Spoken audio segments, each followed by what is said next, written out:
Good evening, everyone. Welcome to another edition of The Gray Area. I'm Mr. Bennett, representing the ADOS African American side of the world, and I'm joined by my partner, my tag team partner. This is WrestleMania weekend, so I'm joined by my tag team partner, Grooming and Reviews, aka the Ghost of Sparta, aka Peter, aka Paniotis.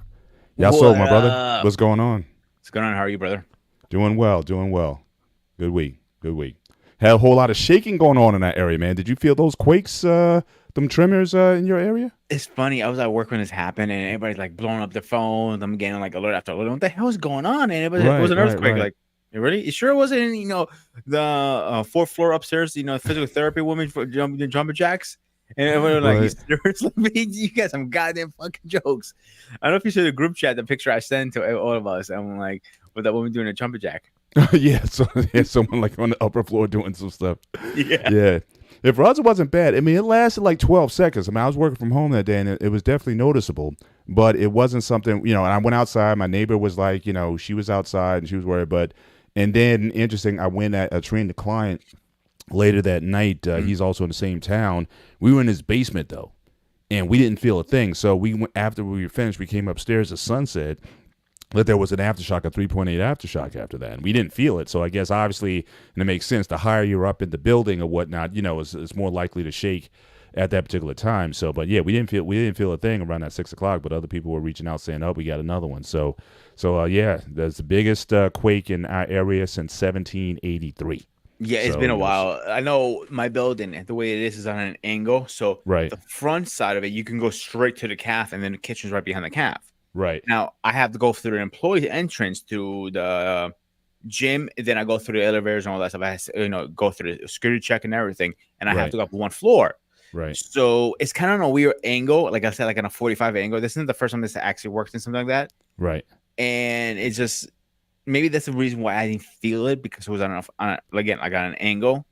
So Right. technically, Right. I'm on the second floor, but I'm really on the first floor too, if that Mm. makes sense. Yeah, it does. It does. But So but yeah, but it definitely is just interesting. Like I'm sure people in Cali or whatever, it's like a tremor like that. It's like no big deal. They're used to it. But here, it's like it makes global news yeah, when it happens here. So it's definitely something that I know def- we don't really talk about this too much on this show, at least.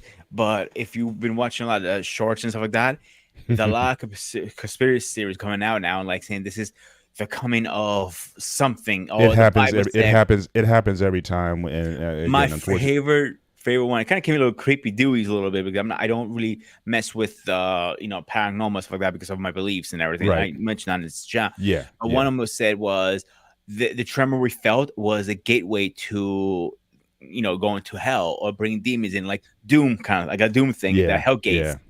I'm It's like, amazing. It's just after all this time, mhm, you figure, this might have made sense doing like the ancient Greeks or tribal, mhm. communities, Native American communities or whatnot. But it's like 2,000, 3,000 years later, and people, always kind of want to go to that base when, we have the science to know what's going on. We know about tectonic plates and how things move and things of that nature. And then people automatically go, especially some of the, religious people. It's always irked me how they'll go to, oh, this is God's judgment coming now. It's like, no, this is just a part of how things work.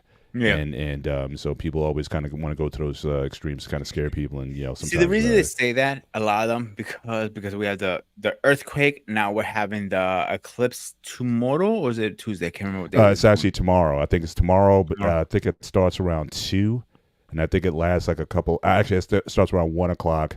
I think it's going to be here around for a couple hours. I didn't buy those glasses though. They were talking about if you're going to do it, you need to get some glasses. Even if I order off of Amazon Prime, they wouldn't be here in that time period. So I think so everybody it, bought it them and went crazy. I know my coworker, with his son there rented did an AR, excuse me, AR and B&B, and he got some of those glasses, and but he's a big geek guy, so like us, so he has everything going on. yeah. But they're not expensive. A few, what is it, like three I or four know. dollars? I just wasn't thinking. So it was like, okay, well, I don't know if there's like a convenience, I mean, somebody that maybe a convenience store has somebody I could just grab somewhere. Who knows? I may get to my office tomorrow and they're giving out free ones. I have no idea, what's going to happen Yeah. tomorrow. But certainly if I get an opportunity to see it, I will. But before we go forward, I just want to again welcome everyone to the show once again. Thank you for joining us on a Sunday night. I know we're like sort of like the cleanup crew on a Sunday as everyone prepares for their week, but we appreciate you guys stopping by tonight. Again, if you see scrolling at the bottom of your screen, you see our Cash Apps. So again, if you find this content valuable and you'd like to support us, just drop we appreciate anything that you give us in our Cash App. But more importantly than that, we also ask that you support the network, support the BMU platform, by becoming either you can become a member of the platform. You can certainly give Cash Apps to the platform and anything that we can do to really grow this content. We were just having a back meeting before, and we just see such possibilities with what can be done in this space and on this platform. And, so we want to, really make it significant, but certainly your contributions help in terms of that effort in order to do so. So, definitely appreciate you guys being with us tonight. And tonight is actually our call-in show. So, certainly the our moderator, CBN, who always supports us, certainly, feel free whenever you want. You can drop that link in the background.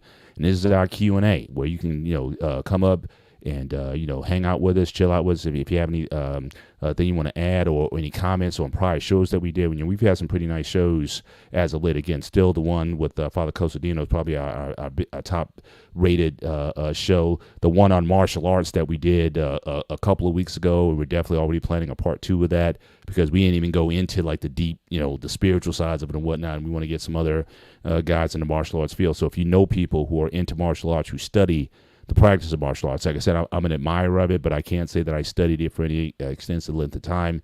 But we would love to have some folks in to share what your experiences are in the martial arts and this sort of martial arts forms that you've studied over the years. And let's just continue to break bread in that space. I think that's certainly that's a powerful topic that we just scratched the surface of. That out of the shows we did, like I said, the Father Cosadino show was certainly the most impactful. But that show we did a couple weeks ago went like that. It was like I thought the show went off for 30 minutes. A fun one, in my opinion. And it went 2 hours, and we were like, man, it's we had to wind it down and not get heavy. We probably could have went another 2 hours if we wanted to. So but the next time we have a show, we want again martial artists. If you've studied any kind of combat sports, boxers, fencers, wrestlers, if you did great amateur Greco-Roman or freestyle wrestling, we'd love to hear from your perspectives too when it comes to that art, to that form. But so again, the link has been dropped. So if you guys want to join us and just to say hello or just to chop it up, or if you have questions for us, this is an open mic, open panel show tonight. All we ask is just keep it decent, keep it respectful. And we'd love to chop it up with, especially for those who've been supporting us this whole time. We really appreciate you guys being along with us. But in addition to that, though, I did have a topic that I wanted to broach with you that you may find very interesting. And a lot of this actually came out of our barbershop Friday night on the BMU network. And I think I don't know if you might have dropped by that time. And the more I thought about it, ever since we got we got off the show, I was thinking about it, and I texted you later on and said, hey, we need to bring this up. But I wanted to talk about it as a gray area topic. And again, for anyone who is with us, again, don't feel that you need a pause. If you want to come on up, come up. Our moderator, he'll check you in the background, and you're free to join up, especially if you have any questions for us. But I want to go over the general topic of kissing tonight. The more I sort of researched it, I really didn't, sort of pay a lot of attention to it. But the more I sort of researched the topic, I realized that kissing, as far as globally, you just thought that it was just this natural global thing that people do. But it's not. And I can certainly go into my data in details a little bit later on as we broaden the discussion. But from your side of the world, from the Greek culture society, whether it be modern Greece today or ancient Greece back in the day, what are your views on kissing, or what is the standard Greek view on kiss? Now, I know also there are cultures where, for example, men kiss, that greeting where two pecks on cheek. Now in America, we don't typically do that here. It's very rare where you see, we'll give you the bro hug and all that kind of stuff, the lean ins and the pounds and fist bumps and all that kind of stuff. but you typically don't see American men, and quite frankly, you don't see a lot of, I would say, Western religion or Protestant um, Christian men do a lot of that. Even though the Bible talks about, greet your brothers with a holy kiss, we don't typically do that. So not only would I like to know from the Greek perspective, Peter, I would also like to know from the Orthodox perspective. Do brothers in the Orthodox Church, is there a way that you greet that involves some sort of kiss or something like that? So if you want to take that on, Yeah, I do in terms actually. of what you This is feel about actually that. a very good subject, and I did drop off at that point because I had to go to work the next day. Yeah, I So got you. kissing is. Let's break this down first of all. So let's go family first. Kissing with family. Yes. Okay, well, kissing in family is something you haven't seen a cousin or even somebody you just saw maybe a day or two away, or depends how close you are. So when I see my godfather, I haven't last time I saw him was in Greece. When I saw him, he came me. It was like I call it a half and half. I get a a bro hug you can call it, with two kisses on the cheek. Mm-hmm. Now you might be okay with it. Somebody else who's listening is like, oh, you gotta kiss the guy. Mm-hmm. To me, it's nothing. I had Where's to the kiss kiss? my father. It's on the forehead, on the cheek, on the On the where's? cheeks, both cheeks. We usually do. Well, okay, so you do the Yeah. cheek. So pretend my mic is my godfather. Imagine for the is cheek, if that makes sense. Mm-hmm. Yeah. I know Latinos who greet themselves sometimes they only do one cheek. Mm-hmm. I call that I call it personally the American greeting versus because that's more common for men versus women to do that. Right. Now right. the hug has replaced that over the years. Mm-hmm. Mm-hmm. So that is normal greeting from family to family. Now, and again, I didn't have seen my best friend in 12 years. Even if I see him now in Greece, my best friend George, because he's Greek, kiss to side to side is very common. Mm-hmm. Now, my other best friend Dimitri, who lives in whatever state he lives in, I don't give him a regular pound or hug, something like that. Just normal. To me, that's normal. To give a guy advice, for example, because it's all in the same group. Oh man, you should change your shirt. You look fat in it, or whatever. Normal. So the whole sexuality thing is a little different down there. Now, your woman, obviously, is a little different. So if somebody comes into kissing your woman on the cheek, okay, that is common. I'm not like, yo, what the hell are you doing? I'm gonna knock your lights out, kind of thing. No, it's not like that. It's very common. The hug has slowly started to creep in there too. So you see some few people like, except giving me a kiss on the cheek, they'll give you a hug now. Okay, I'm like, to me that's normal friend affection, a better word to put in it. So it's nothing uncommon to me to see a guy kiss somebody on the cheek, give him a hug. To me, that's very common. It depends on your relationship with the person too. It's a lot of factors in a meeting. Right.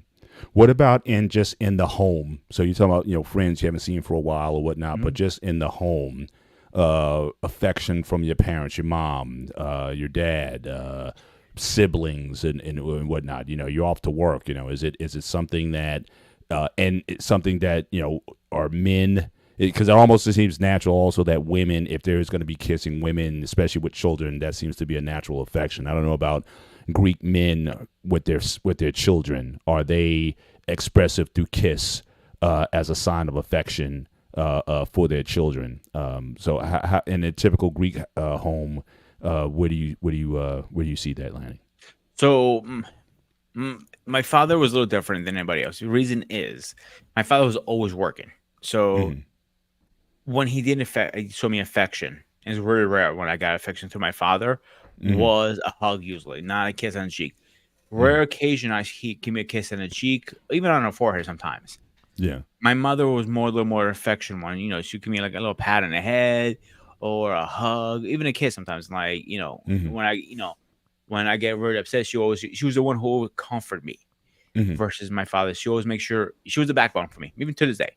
Right. Like when I needed something, even I'm having a bad day talking to her, she goes, she makes me. I don't usually spread my back, bad days with my mother because she is going through her treatments with cancer. I try to keep that outside the house as much as possible. Right. But when it does creep in very rarely, she just, she just checks me in place.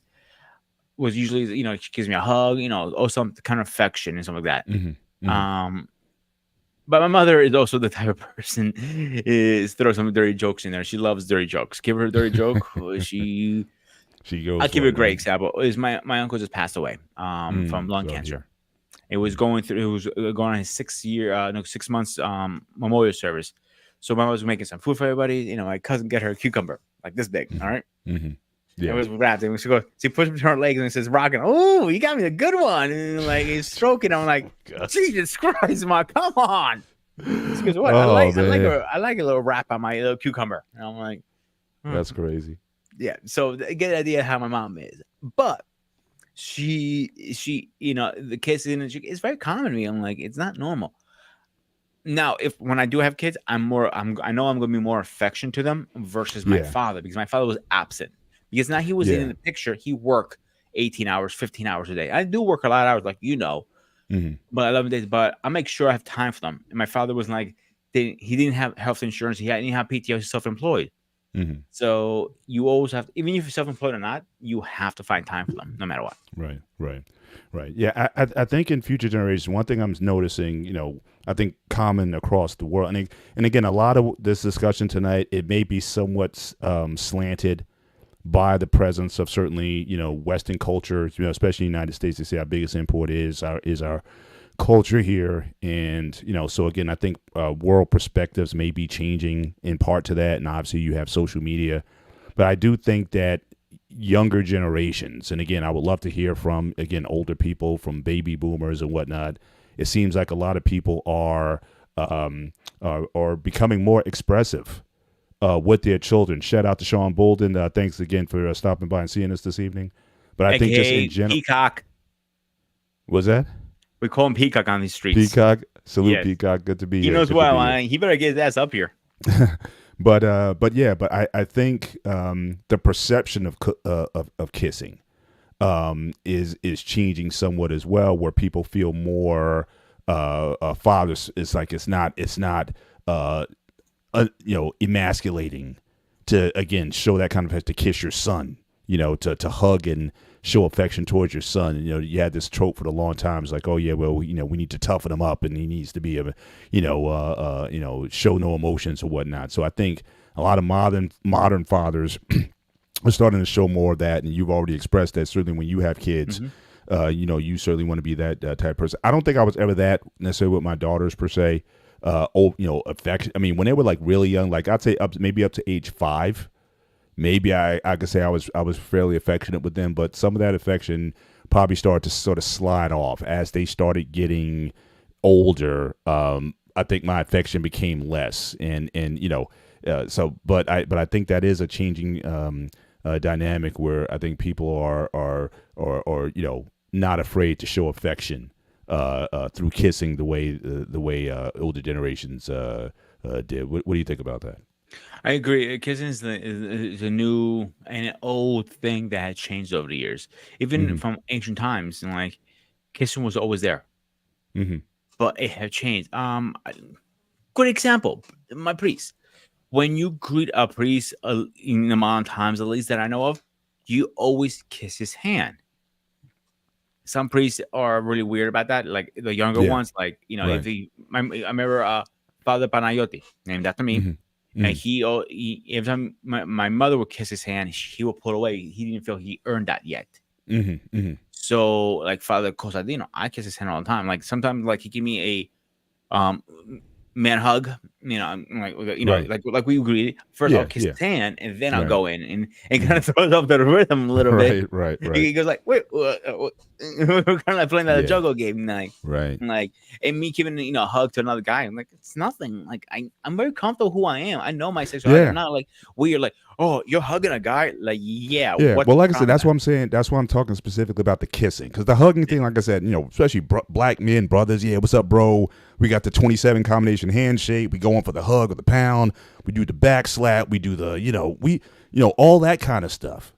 But See, you don't I see would- a lot of black men kiss unless now if you're a Muslim, for example, and I've seen this with Muslims throughout the world, whether it be black Muslims, it doesn't matter. Again, the two kiss cheek greetings or whatnot. Again, very present and very open in those cultures when you salute people, especially doing like Ramadan and certain things. Not a problem. And like I said, even the Bible talks about there was a time when, again, when you greet your brothers, greet your brothers with a holy kiss. And I'm assuming that holy kiss is sort of modeled after that kind of kissing pattern. So there's cultures around the world where certainly men showing that kind of affection on greeting is normative, and no one thinks it's gay or any kind of emasculating or what have you. Now, kissing of women, which we're going to certainly get into later, that gets a little trickier, especially now with everything being so PC now, and people are careful about going there. I remember going to some classes actually a few years ago, and again how to greet a woman, how to hug, and those sort of things. And we were actually refrained to say don't go in for the kiss. If she offers it, you kind of your cheek or whatever, but as a man you don't offer to kiss, even if she kind of leans in. It's kind of like you let her kind of make that move. But again, women is tricky. But for men across the world, what it seems like, with the exception of, again, I would say America, because I don't know in Europe, like and maybe like London, Great Britain, but again, Italy or Spain or some of these other countries in Europe, these Eastern countries, it seems to be much more of an accepted thing. But in America, I don't care if you haven't seen your friend for 20 years. Again, you'll do the hug thing and all that kind of stuff. But kissing is just not something that is part of the American ethos for whatever reason. And I don't know why that is. And like I said, I don't know I don't see that with a lot of British people either. But, and again, Asian, and again, I know, CBN, and if you're in the back, certainly we'd love to have your perspective. Certainly feel free to come up anytime in the show when we're talking about this topic. But again, I don't know amongst Africans, for example, meeting, like I said, unless you're a Muslim African, I can certainly see that. That being something, but I don't know about tribal Nigerians or Africans. Give me a moment if I get my shirt on. All right, that's fine. Not a problem. We're PG down.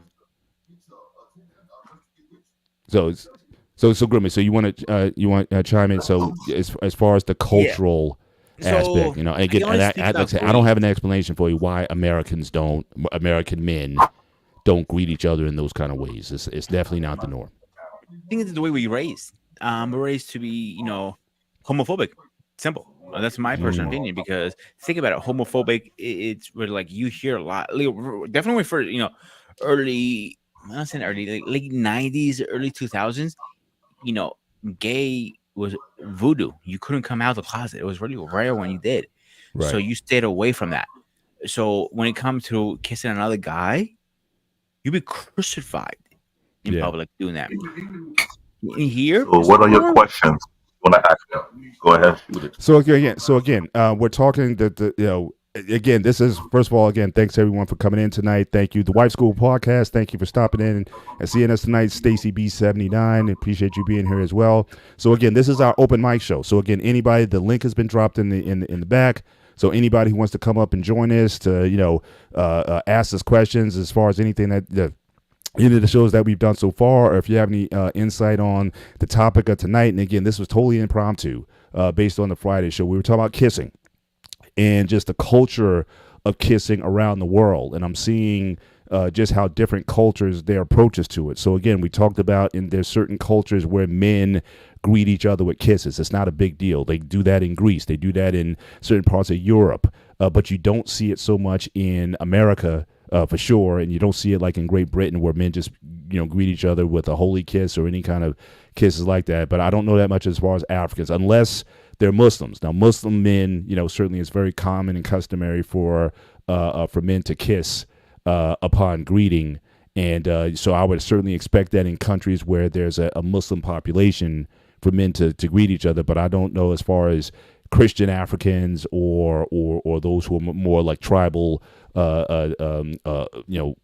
tribal minded. Is that something common? But it's just a bit interesting to me how, again, these different cultures have a different view when it comes to that. And I think a lot of it, certainly, as Grooming just said, I think a lot of it has to do with socialization. But you would think, is again, especially in this world where you mentioned, 30 years ago, coming out as gay or whatever, that a lot of those things were unacceptable. But we're supposed to be this more accepting, gay marriage, a lot of the things that are part of the culture now.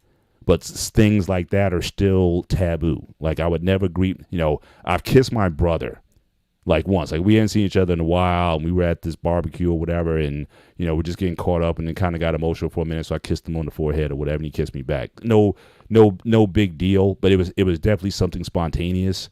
But it's just not something that's part of the culture. We're not raised with that. And the other part of it, I want to kind of go back and explore a little bit more. Because I know you talked about your personal experience, the experience in the home. Like, are Greeks naturally affectionate towards children? Like, your mother, your father, in your case, that your dad was somewhat different, and your mom is a character, from what you've said so far. But in Greek culture in general, is it normal to see in public at a restaurant, a mother kissing her children? Or the kids are going off to school. Before they go off and walk to school, will a mother kiss their kids and give them a hug before they go out? And yes. just general affection. General affection is very common in Greek cultures and Greek homes. American and in Greece, it doesn't matter which one it is. If you have the Greek background, let's keep that in mind. Greek background for a minute. Yeah. So from all I have experienced, everybody has always showed some type of affection, entering and leaving the house. So the kids going to school, have a good day, bye bye. You know what I'm saying? Make sure he's good. Same thing. Welcome home. How was school? It is a common thing. Yeah. It's just the way you're raised. It depends, and again, depending on your father too. Is it a person who's going to come when you first walk in the house? And come over, give you a hug. Hey, Sonny, how's going on? Hey, kiddo, whatever. Yes and no. It depends. I already know from my previous experience being, in relations with kids. I was affectionate towards them. I know I'm going to be affectionate with my kid. That's why I say that. Right. So there's a lot of factors in there in the middle. But did you see Greek fathers or Greek men? Yes. Again, affection. And I'm talking about, and really, I want to dial it in specifically on boys. Because I can see it with girls. I mean, you have girls, it's almost like, hey, that's almost that too. But to be affectionate towards your son. Yeah. So there's time to be affectionate with your boy, and it's time to be a hard ass on him. Like, of course. If if he's young, like say 5, okay, yeah, be affectionate. But as he's going older, and he say karate, for example, he's in karate and he get kicked in the groin by accident or kicked in the solar plex, and he goes, "Oh, my stomach hurts." Like, suck it up, get your ass back in there. You're going to finish the match. Yeah. Or he's playing football or whatever the case, or he's hard playing. No, don't be a little baby. Like, okay, like the old joke thing where you have his kids, and growing up, like, oh, I got a boo boo, and you kiss a boo boo, like, oh, better now. Okay, runs back and plays. Right. For up to 5 is acceptable. Anything over 5, you can get 6 and over. Yeah, that's not acceptable. Yeah, and that's a natural. Progression. I would think. I would say once you get past age 5, I can certainly see some things changing regarding showing that type of affection towards your kids. But like David, you with us? You good? I had a weird little script issue on my main PC, so I had to do it safe from here and figure out why I'm getting that weird BSOD over there. But right. Go along with the question. Go ahead. Yeah. So again, kissing in terms of Nigerian culture or what you know of African culture, and I'm talking about kissing amongst men, like greeting. Like I know, like I said, I know a lot of countries in Africa are Muslim, so I know Muslim greeting with the kiss. I know that's fairly standard, but are Nigerian men, just speaking from your own experience, is kissing or greeting or showing affection, for example, for your sons, is that something that's normal or normative in your culture, or is that something that's generally frowned upon? I'll make just to put clear that is beside my country alone, multiple African countries don't really tolerate such thing in the public, because there's something I have to explain to people throughout last year.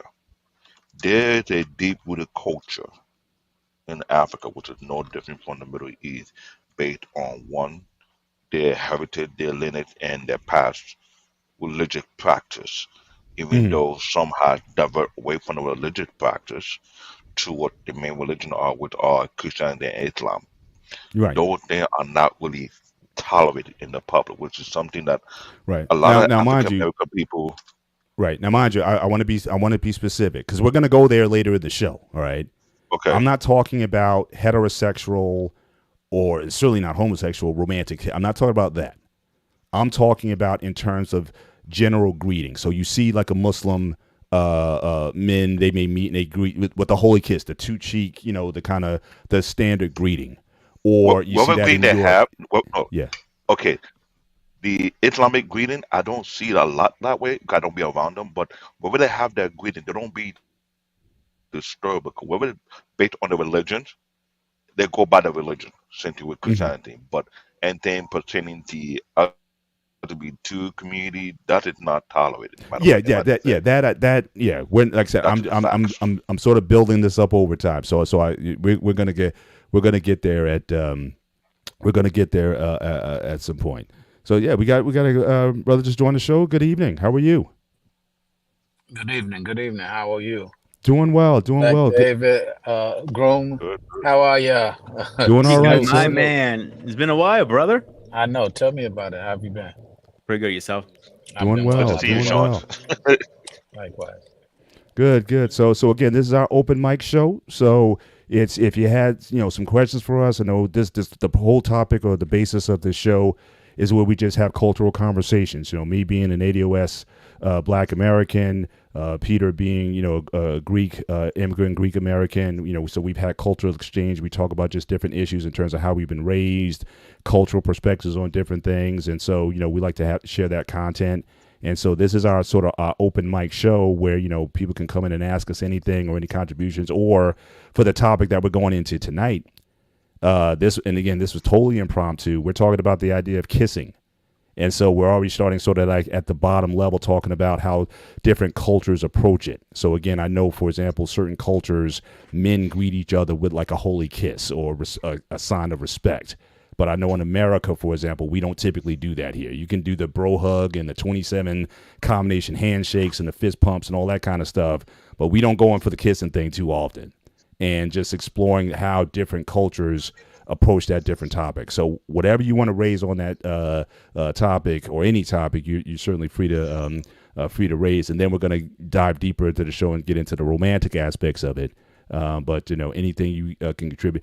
Black David, did you have anything else to contribute? So again, specifically on the topic of not the romantic kissing or anything like that. I'm talking about, for example, Hey, fathers and sons. um, Is that something that is normal for a father to show his son affection through kissing or hugging I'll or what make have you? out now. I'm glad you asked that question.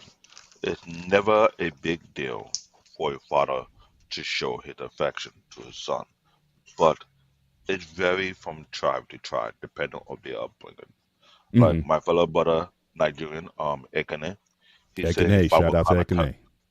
I had to shout out to him. He said his father was kind of tough, so he didn't show much affection. Like I said, there's some upbringing whereby the Mm-hmm. father don't show that type of affection, or the way of affection is tough love.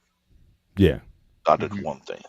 Now, there's some areas in our culture whereby there's some father they show that type of affection based on their own upbringing, whereby they kiss their son on the forehead, they give their son a very hearty, heavy hug, because Mm-hmm. there's a level of manhood that this is something that I don't see in America. When we are raising our son, we are raising them to become a man, so we have to show them the path of righteousness, right? The path of maturity. Yeah.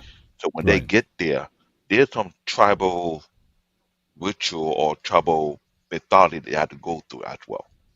Mm-hmm. Because there's three major tribes: the Yoruba, Igbo, and Hausa. I'm a Yoruba. Yeah. The Right. Canada is Igbo, and they're the Mm-hmm. Hausa. Everybody's Mm-hmm. different.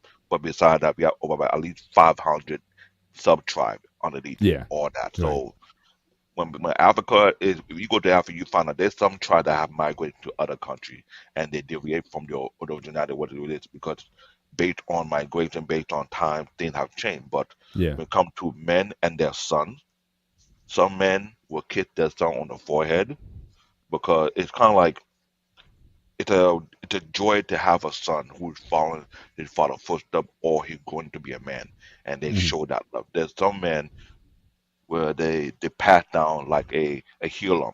You hear that a lot, right?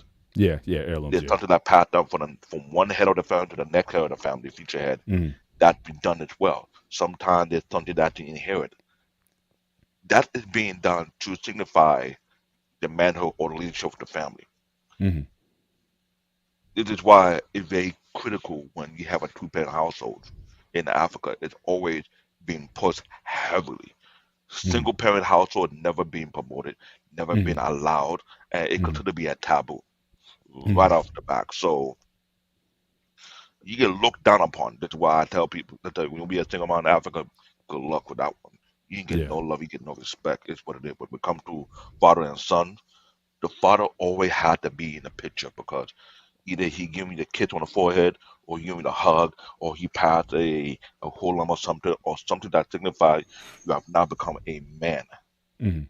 That is being done in Africa a lot. Sometimes it's more that ritual African mixed martial art thing that they have the youth go through, which is that's another story because we got to have a part two to that show. I don't Yeah, waiting for we that show definitely to do. happen yet. Definitely. So there were those things that happened because this is why when I lived there for 7 years, it was like a culture shock. Mhm. When you're a kid from the U.S., you see things out there in the U.S. after that, but when you go over there, everything you learn from the U.S. is out the door because Yeah. they are done differently. Then Yeah. they look at it differently. There's the level of insight and the old parable, the old wisdom is being passed down from generation to generation. One thing I do know that is out there, you cannot, and I repeat, you cannot disrespect an elder no matter what. Yeah. Why do you say that? Because that's I how don't Greece care is in about your some other. American culture, how you had no love for your elder and anything, but in that continent, I'm telling you right now, they do not tolerate disrespect toward elders, not 1 second. Yeah. Because if anyone sees you from a distance, you don't worry about your family whooping your ass. If the local one will whoop your ass, they say, "Who are you?" Yeah. They established that for who know how long that is, and they're going back thousands of years. So this is why I say when we come to men, being at a father life is very, very essential. Because we pass down wisdom that we learned from our forefathers that been passed down over and we made sure we get to you to pass it down. Mhm. No matter what. If your father's not in your picture, you have an uncle who is a male elder in case the father is missing for some reason, either by death or any other incident that happened. There's always a male figure who has to step in to represent the Right. father figure. Right. And that's why we teach the level of respect. So, when, like I say, yes, it could be the kiss on the forehead. It could be that hearty handshake. It could be that slap on the shoulder. It could be that hug. It could be a pat down. Whatever it is, it's always been practiced in Africa. Sometimes it could Gotcha. be that Yeah. chopper mark. If you know that there's some Mm. old school Africa that had the Yeah. chopper Yeah. mark Yeah. on their I face, yeah. I've seen him here. I dodged the bullet, mind you. Mhm. Mhm. I could have got mine because I was terrorized. Say, "Oh, you want to get yours? You want to get yours?" I'm like, "Nah." But I can say oh, it isn't gonna work because if they were to get the person who not actually do it, I would do them. Some people get Mhm. it on their face, Yeah. some people get it on their neck. Depend where you get it. I was not ready to get that. Right. 'Cause I was scared, but lately I found out they walked away from that. Which, but that was part of the culture. Right. I hear you. I So they hear you. let you know when you had those mark, it let you know what tribe you are part of. Gotcha. Gotcha. It was a very, very big deal. But I'm surprised they walked away from maybe due to the government talk about the health hazard behind it because the way they use it, they had hot knife on a hot coal, it turned Yeah. hot red, and they had to. I don't know, maybe it created some kind of secret along with the people who had it because the So, old like, I'm generation sorry to did cut not. you off. I have a question. Is it like braising, almost like you do like a cow's? It may look that way, Branding. but Yeah. You're it's talking not. about branding, right? Yeah. It's Yes, almost thank like you, Brandon. you may think it's branded, but it's not branded because you look at throughout Africa, every tribe is being recognized based on a tribal mark or a tribal tattoo. Tattoos, I do know you guys have them down there. It's like a Samoans are very Yeah, popular. Samoan, Yeah, big time. Samoan is very heavy on that part, but it's not like the Samoan. It just almost signifies. Remember, I told you there's multiple tribes in our country, almost 5 sub-tribes. Mhm. The marking, depending on how it's set, represent a particular tribe or a clan. You know what I mean? Yeah. Same thing with the tattoo. The tattoo is over African heritage. Only people who want to see it understand what it means. Mhm. But what I noticed today's generation of youth, they don't have it on them. That means they must have walked away from it because they didn't want to be a part of that. Right. Unless you were born in the village, they still maintain it because they want to keep their heritage. They don't want to just throw it away because the new generation have been watching social media. They were like, no, I'm not going to do a part. No, that's not for me. No, because based on westernization, it's pushing back against cultural influence. Yeah. So there's a conflict in Africa Gotcha. concerning that. Some are Gotcha. still doing it. They don't care what social media say because it has nothing to do with the 1,000-year, 2,000-year, 3,000-year heritage that's been passed down from generation to generation. Right. So this is what's been going on. This is what's going on right now in Africa. Sure. Some may have it, but you really see it. Some may want to receive it because they want to represent where they come from, so they'll never lose their culture nor their history. Mhm. It's a mixed bag on that one right now. Yeah. I hear it. Sean, why don't you get in here on this combo? So again, this opening part in terms of kissing, in particular, affection. So again, I don't know if you have children or not, or what your views on that for fathers in terms of showing affection to for their boys through kissing or whatnot. What's your perspective on that? Being an American, we, especially in our community, we have a disconnect with affection Yeah. often Mhm. when it comes when it's when it's between the men. Mhm. And so other cultures that do practice and embrace affection, often I wonder, should it be something that we take a little bit more intention or make a little bit more intentional? Like, Right. for example, just saying "I love you" to Yeah. a brother Yeah. is difficult in our community, and I think that we need to really explore how to get through that because it needs to get better. Yeah. Because when we don't say love and don't express love, then we start exercising and expressing or displaying hate, That's right. which is not a good thing. So, to your point, or to the question of the topic, rather, yes, we do kind of stay away from affection in our community, Mhm. but no, we should not. We should learn how to do it. There's so many phobias, homophobia, etc., that challenges us to express affection. There's also so many stereotypes that challenge us to express affection. But That's right. even if we just start verbally expressing affection, we need to practice it more often. And Absolutely. I suggest and often preach that we need to be able to say "I love you." I even Absolutely. have had shows that that was the thing. All About Love Sundays we used to do, Mhm. and it was a couple of brothers just saying "I love you" and speaking love into our world, into the world from brothers who usually are separated from being able to do this. Right. Right. So yeah, Right. that's kind of what I feel on the topic, and I like what David said in reference to some of the traditions that they exercise in his country, or even Peter. I know they exercise it in other European That's countries, right.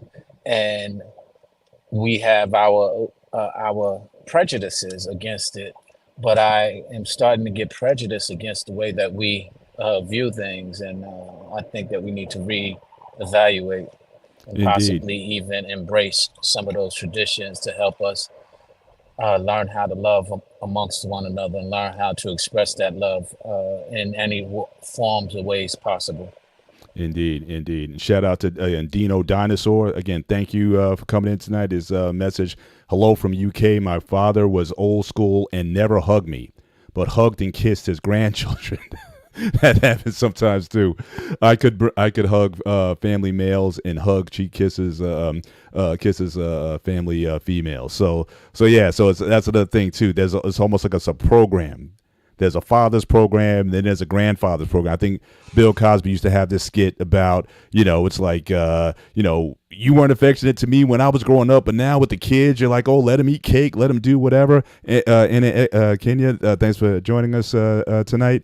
So that was like a big running skit. Like, what happened to you're looking at your parents like, what happened to you? We didn't get this kind of love and affection growing up. Now my kids, you're all over them. Like, where was the love for us? So it's a way of thinking that that escapes a lot of us sometimes. But I definitely think that, if we are going to make this change, I do think it needs to happen with our own children, to be able to show them affection. Obviously, and it's like anything else. You need your discipline and structure. But that needs to be tempered with affection, and there's nothing wrong, as you said, brother, as far as saying how what's that? That issue, a lot of African, not just from my country, other countries within the area, have been speaking about that, because sometimes when we're kids, we're not close. This is the thing that we know. When you're a little kid, it's not your business eavesdropping and grown folk conversation. We need to get an ass whoop for that. Yeah, that would guarantee. Yeah.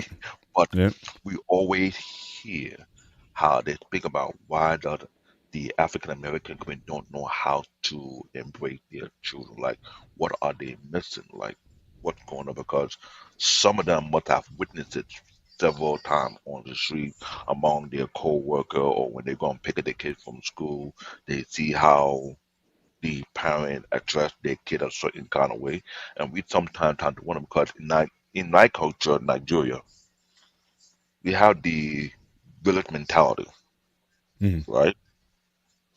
If we know your father and your mother is very, very busy in any kind of way, we will look out for you when we have that relationship going on. And this happen all the time, but there'll be time where the person parent, we know they're busy, they'll come hang out with us. We'll sometimes feed them. Or my guardian, when I be around, I'll hang out with them, and they sometimes feed us. There was a village mentality that we kept intact.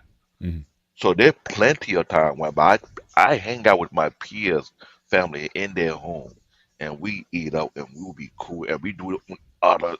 It was like a thing whereby we look out for one, and one kid look like in trouble, and the uncle recognize that, oh, hey, what's going on here? They always intervene. That was a thing that was being passed down multiple generations. But over here, I don't want to back. I want to be another FBA 8 or 5 African American thing going on. Coming down on the culture again. For some parents, individualism is the number one thing out here. Mind your effing business. It's none of your goddamn business. Do you pay my bill? Or that type of nonsense is what I can't say it's killing. It's completely destroying, sabotaging, and making sure that you will never pass that bar. Wherever they set that bar, which is so low, it's so funny that no one is not even trying to pass the bar. Those who are trying to pass the bar are only a few who understand what is needed, because like you said, they took the time out and look at other cultures, see what they're doing, and see what are we missing. They learn it from other group of ethnic group and see how they embrace. Because we had that talk about Mexican people, how regardless of what they make, you don't disrespect them in the household, and that being passed down. See, when in our own culture, you don't disrespect the hell of the household. That's being passed down. Right. So what I'm suggesting, maybe African American people, I don't care, you call yourself ADOS or FBA, maybe to get off your high horse, humble yourself, and look at what is missing and what you can learn from other people. Indeed. And the fact that you're talking about passing down, now some things need to stop being passed down. I think I'm hearing that in this conversation also. Yeah, the idea of not showing affection, or your daddy was tough. I like I said, I've seen, certainly in my lifetime, I've seen more people or more men determined to raise their children better than what they got. So if they didn't get affection from their father, Peter said it earlier. My dad didn't show me a lot of affection, but I'm going to be affectionate. When I have my kids, I'm going to be affectionate. So there's certain things that I think that the challenge is, what is to pass down, and what is, and what are some things to give up. So this idea of being tough and, like you said, being individualistic, or I'm gonna raise And I them agree in with you on certain that. Well, I'm ways. going to add one thing to that. We need to. So I think it's a more nuanced conversation. But yes, everything needs to be on the table. Examine what is good for us and what has not been good for us. And when you have a lot of these kids who are growing up and they're not seeing the affection from their fathers, they don't know how to love. They only know how to use. Those are things that I think a lot of men, especially in these spaces, since I've been there in the past 3+ years, men are really starting to examine again, how should we be navigating in these spaces? How should we be raising our son, especially our sons, how we need to be raising them. But we can't just be raising them to be these alphas. No, there has to be a compassionate side. There needs to be a side that's able to temper their aggression, with the better emotions, love and And patience and things of I that think nature. this is why you have what they call a gang issue. Because if you think about it, Information Man, shout out to Information Man, because this man have been critical to this platform. Yeah, he drops it now He for said sure. very crystal clear, going to these prisons, asking these men, what were the common denominator that was missing in their life? Hmm. The fatherly love. Yes, not just But father though, fatherly love. It's So hang on. yeah. So the other thing we were forgetting to bring to the table, and I've seen is lately more and more, they're hard-headed. Most parents or fathers saying they're never fucking wrong. They're always right, and that mentality needs to start changing. It's okay to be wrong once in a while. It's okay to make your It's mistakes. okay to apologize. no, That's where I'm going with this. Yeah. So no, all those three things I said is combined with affection too. If you're too big enough to say, "Oh, I'm not wrong," you can't hug your kid. That is a problem. you know I what? see in your face, You Black David. You know I'm right. you in my lane because I made that choice long before I became a father because what I went through growing up. Yeah. And you've been, and Oh, I'm just want to give you your flowers here. You've been so transparent in these spaces in terms of your life and what you've been able to overcome in the world. So I just wanted to let you know how much respect I have for you and the courage that it took for you to be and I sharing did your that for a experience with reason people. So I just because want you to know that. I know I preach. I did that for a reason when I was in Job Corps and I saw similar people going through what I went through, and we had this conversation. It got to a point where I see people came to our room for that type of conversation. It was almost like we're having a podcast, but we were all in the room listening to one another, and I hear the same sentiment. I hear the same, but not in the rhetoric. They say repeat, and I was acting like, what is missing in this quick? Like, what's really going on? Because in every culture we have some bad apple, what I do know. Doesn't matter where you go to. Mm. But what is more dangerous in a household when you have two parents who are beyond prideful, don't know what it takes to be humble, Yeah. don't know what to say, you know what? I am not perfect. I can make mistakes. I made it my mission long before I became a father that I will make sure I do things a little bit different, but I'll be a little more practical. I have a thing whereby my son and my daughter to come home from school, they gotta give me a hug. Hmm. I remember Roland Martin mentioned that when he was taking care of his niece and nephew. That was put in his household. And I said, I like what he's doing because even though that's his niece and nephew, he teach them how to receive love. Hmm. So as they come home, I get them hugged and I deviate different. I get them different kind of hug. Like my son said, the boy, I give him bear hugs. Yeah. Let him know do what a man feel like. Yeah. You got to be strong. My daughter, I give a little bear hug, but I do a little tickling and everything because Yeah. I want to get. I don't want them to feel like they're getting left out because Yeah. as a parent, I watch kids out here in the street in New York City, Brooklyn, New York, and if you're aware, attentive, you can almost tell when a child do not want to be near their parent. Mhm. or their child walking in fear of their parent, and it hurts your heart, and you got to ask your question, what the hell is going on? Right. I know when to be stern. Sometimes I put on, shout out to Reckless Ray, bear paw mode, whereby it's time to. Yeah. I'm gonna use that name for the longest because that thing is funny, but I Right. had to do it. But that is something I've been trying to ask myself. When are we going to start telling man there's nothing wrong showing affection to your son? Yeah. There's nothing wrong embracing your son because you don't know what I do to your son. Yeah. A bit of self-confidence. My father think, my mother and my father think it's okay to destroy the first child count, which is the worst thing, and what's the negative side of our culture in some area. Mhm. Some people drop that. Mhm. There's other who are ignorant. Keyword I say ignorant. When I Mhm. say ignorant, there's some people who are ignorant think it's okay to destroy the first child of the family's self-esteem and think it's okay to build back. It does not does wonder. Yeah. It built a level of resentment whereby there's no measurement stick behind it. And we don't have saying that. The kind of thought that ran through my head where I was being teared up by both my mother and my father, it wasn't healthy, it wasn't safe, were beyond demonic and beyond barbaric. A lot of parents don't realize when you do that to your child, you don't know you're creating the society number one terrorist. Mhm.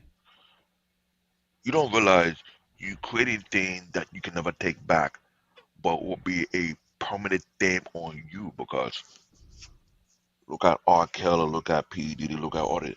The first thing that comes to my mind is who their parents. Oh yeah. I mean, What did they I do? remember. Yeah. Go ahead. Go ahead. Because when we don't saying that, I'm glad that I know you would add. I'll let you add to it. But the thing is, when I see that, that automatically goes straight to my head Mhm. immediately. There has to be something that was done to them by that parent that opened the door for that to Indeed. fester. Indeed. That's why we have people whereby people try to figure out how did they become the way they become when they're not being thinking about who, what household did they come from, Yeah. what environment did they come from. Based on the environment you fought, you create, either create something great or they create something dangerous. Right.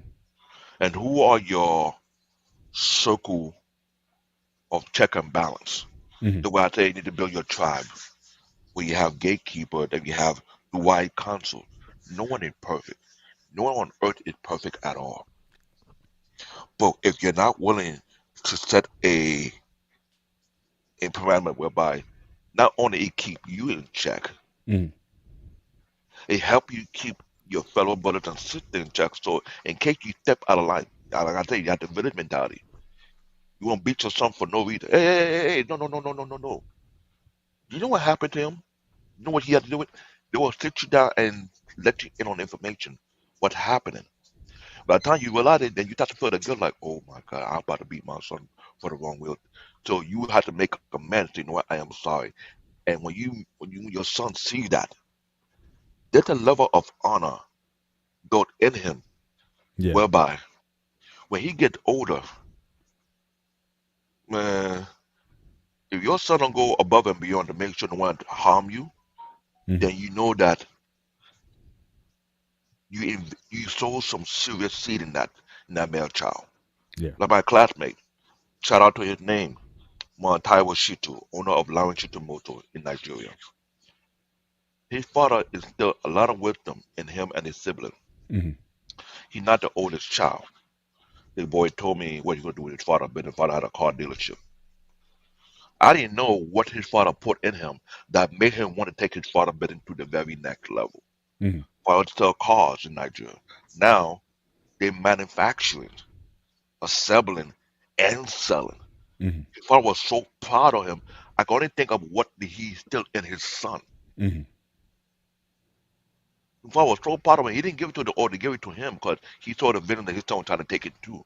that we Yeah. will keep it in the family, we're gonna make it much better than what it is. Right. So he took it from level 1 over to level 7. Yeah. Everybody in the family is eating. Right. Everybody in the family got position in that corporation now. Right. But We what you're got five talking men. about, Black David, you're talking about investing. I mean, ultimately, I mean, everyone talks about, stock market, everyone talks about Bitcoin and all these kind of things, but the ultimate investment that you can put into anyone is your children. And if you're going to put that sort of emotional human capital into a child, that can certainly yield a benefit that'll come multifold down the line. And so, again, just for our own futures, we definitely need to be looking at this topic in a different way. We definitely need to, again, be able to show our kids it's okay to show affection, especially, again, towards fathers and sons. Now, look, we can do a whole show on this, on this topic. And I think, I think just make a note to BMU overall. We may need to do a men's panel, get fathers and sons on the show and talk about from different culture, because different cultures in terms of, again, with this dynamic in terms of how we're raising our sons. And oftentimes, the damage it causes when you see all these guys, especially in the prison industrial complex, the lack of affection that these boys receive. And if you want to talk about two guys that come off the top of my head who were showing no affection at all and came from very dysfunctional homes, you got Hitler and you got Stalin. Go and look at those bios and read the homes that they grew up in. They were screwed up to the max. And that's those what it comes guys down again. to, Paul. What's that? Because that's what comes down to it. Like, I'm not gonna lie here, guys. My father wasn't the most affectionate person, but some things he did scream. It was like screaming and yelling every time I had a conversation with him. He didn't go his way or didn't get what he wanted. I was screaming and yelling, and that screwed my head up. I'm not gonna deny that. Yeah. Like, to the point, like, I didn't know that till 3-4 years ago. I started seeing a therapist because they're like, yeah, your dad kind of fucked you up in the head.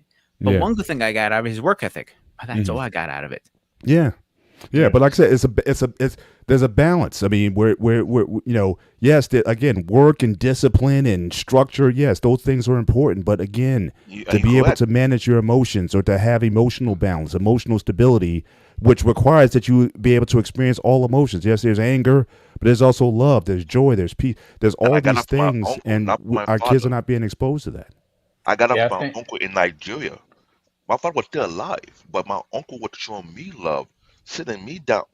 I had about 1, 2, 3, up to 4 different uncles who took time out to sit me down and give me the old school wisdom.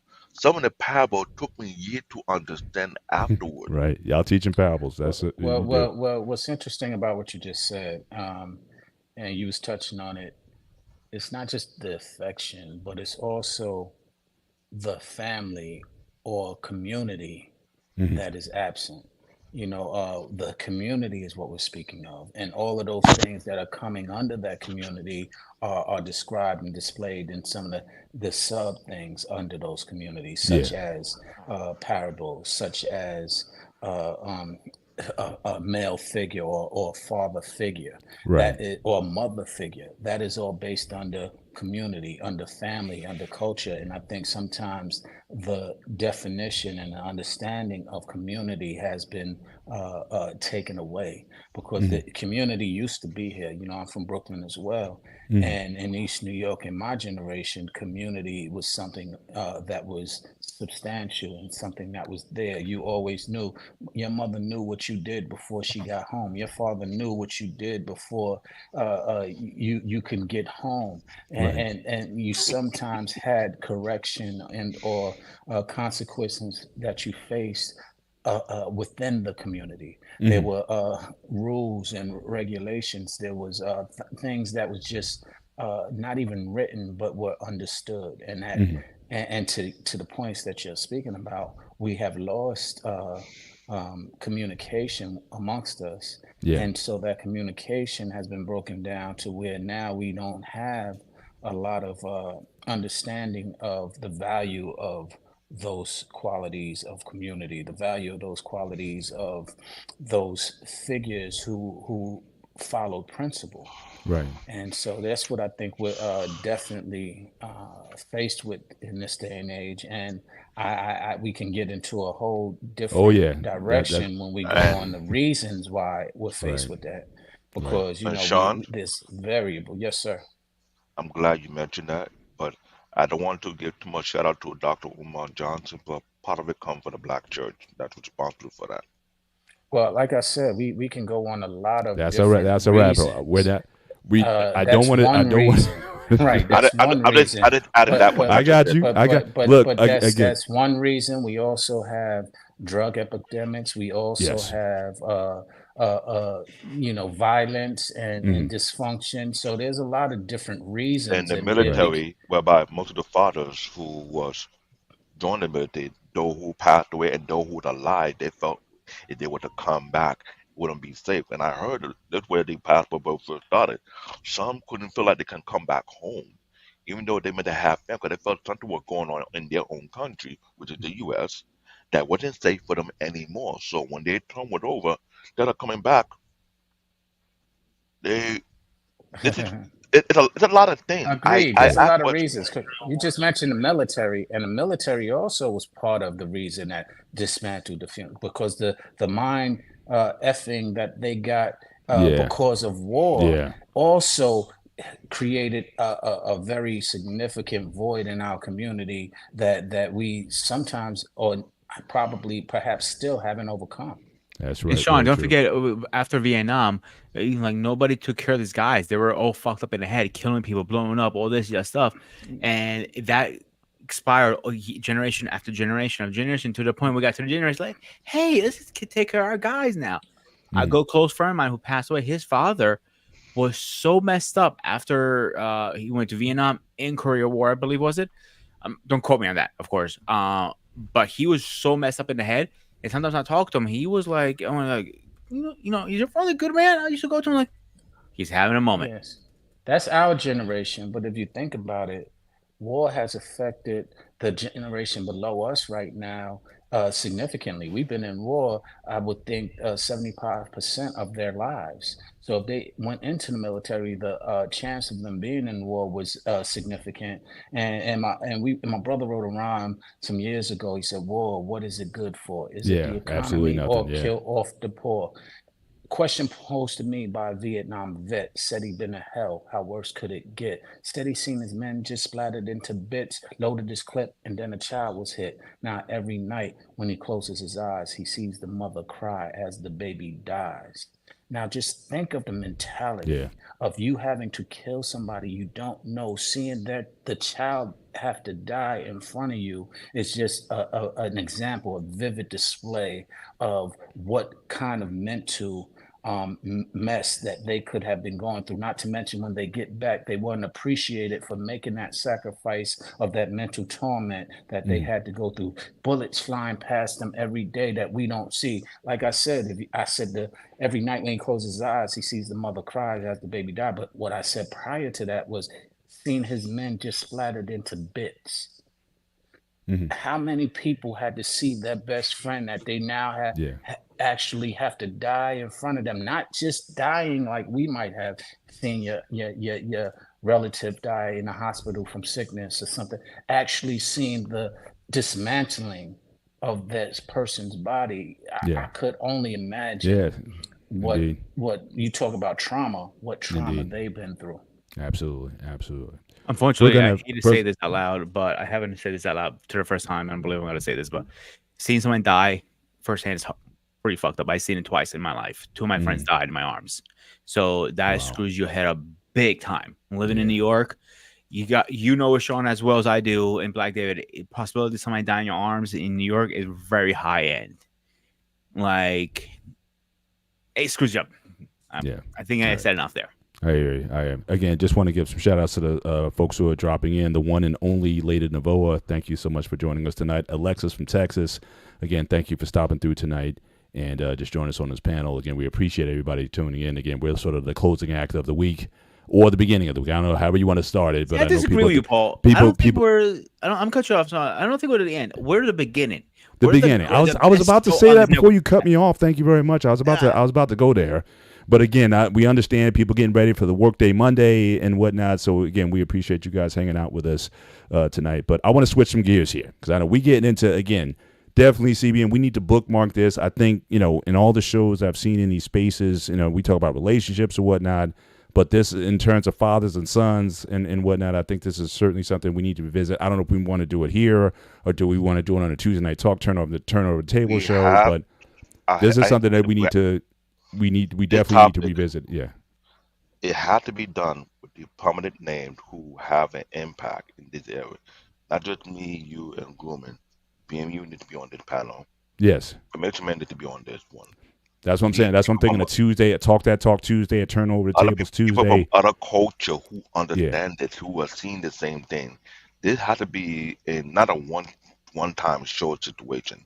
It had to be done on multiple levels, because if we can find a day to do it once every month or once, I know Lapeef had King Talk. We're not trying to do no King Talk. We do nothing deeper than what we're not playing around here. We are talking about deep-rooted issue that we want to uproot and get it fixed. There had to be done something completely different about that. All right. Well, we definitely planted a seed tonight. I have an idea. All right. You know me, I'm always thinking. So you guys know I do this show, the Spartan Arena, on Wednesdays. Maybe we talk to JT and BMU. Maybe we can do a co-streaming on a Spartan Arena on Wednesdays. Possibly. Yeah. I'm not saying it'll be every week thing. No, Wednesday are 2 shows already. You got a sports show. You got JT. I'm saying me and JT could co-stream. But that's on his platform. It's not on the BMU platform. Is it? But yeah, some sort of my bad. I'm collab sorry. I didn't know that. My JT's apologies.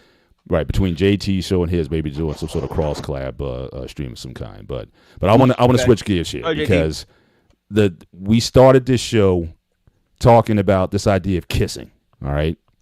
And again, so we started with the idea of kissing in culture, in society, especially between, again, how in different countries, how brothers greet each other with kisses, churches greet each other with holy kisses, things of that nature. Now I'm going to move into that area. All right. So again, for the second half of the show, and my idea for this came from last Friday's barbershop. This was sort of like we're in the after hours period, and the topic came up how it seems like a lot of people today, young people, Gen Zers or whatnot, simply do not kiss. So we're talking about romantic, we're not talking about public. So again, I know, David, you were talking about in public. Absolutely. I'm not going into the area in terms of, I'm not talking about PDA. I'm talking about the art of kissing. And for me, I always thought that kissing was something that was relatively universal. Come to find out, though, that in many parts of the world, only half of the world actually, from a cultural perspective. Now, again, this may be changing because of the influence of social media and whatnot. That is changing. But I want to show a slide here if I can. Let me see if I can share. I'll put it. Yeah. So I did some research and I found this one study. This guy William Jankowiak. I think I might be saying that right, but he did a study back in 2015. And he studied 168 cultures around the world. And what he found was that 46% of those cultures around the world do not practice romantic heterosexual kissing. It's simply just not part of the culture. And so that was a bit of a trip for me. If you look at this map here, again, it's not the best picture, but if you look in the continent or in the region, on the left side is those who where romantic sexual kissing is present. So in North America, there's 33 countries in North America. 18 of those countries, or 55%, practice romantic kissing, but 15% of them do not, as a part of the culture, of the ancient culture. If you go to Central America, nobody practice kissing. Go to Africa, for example. Africa has 31 countries.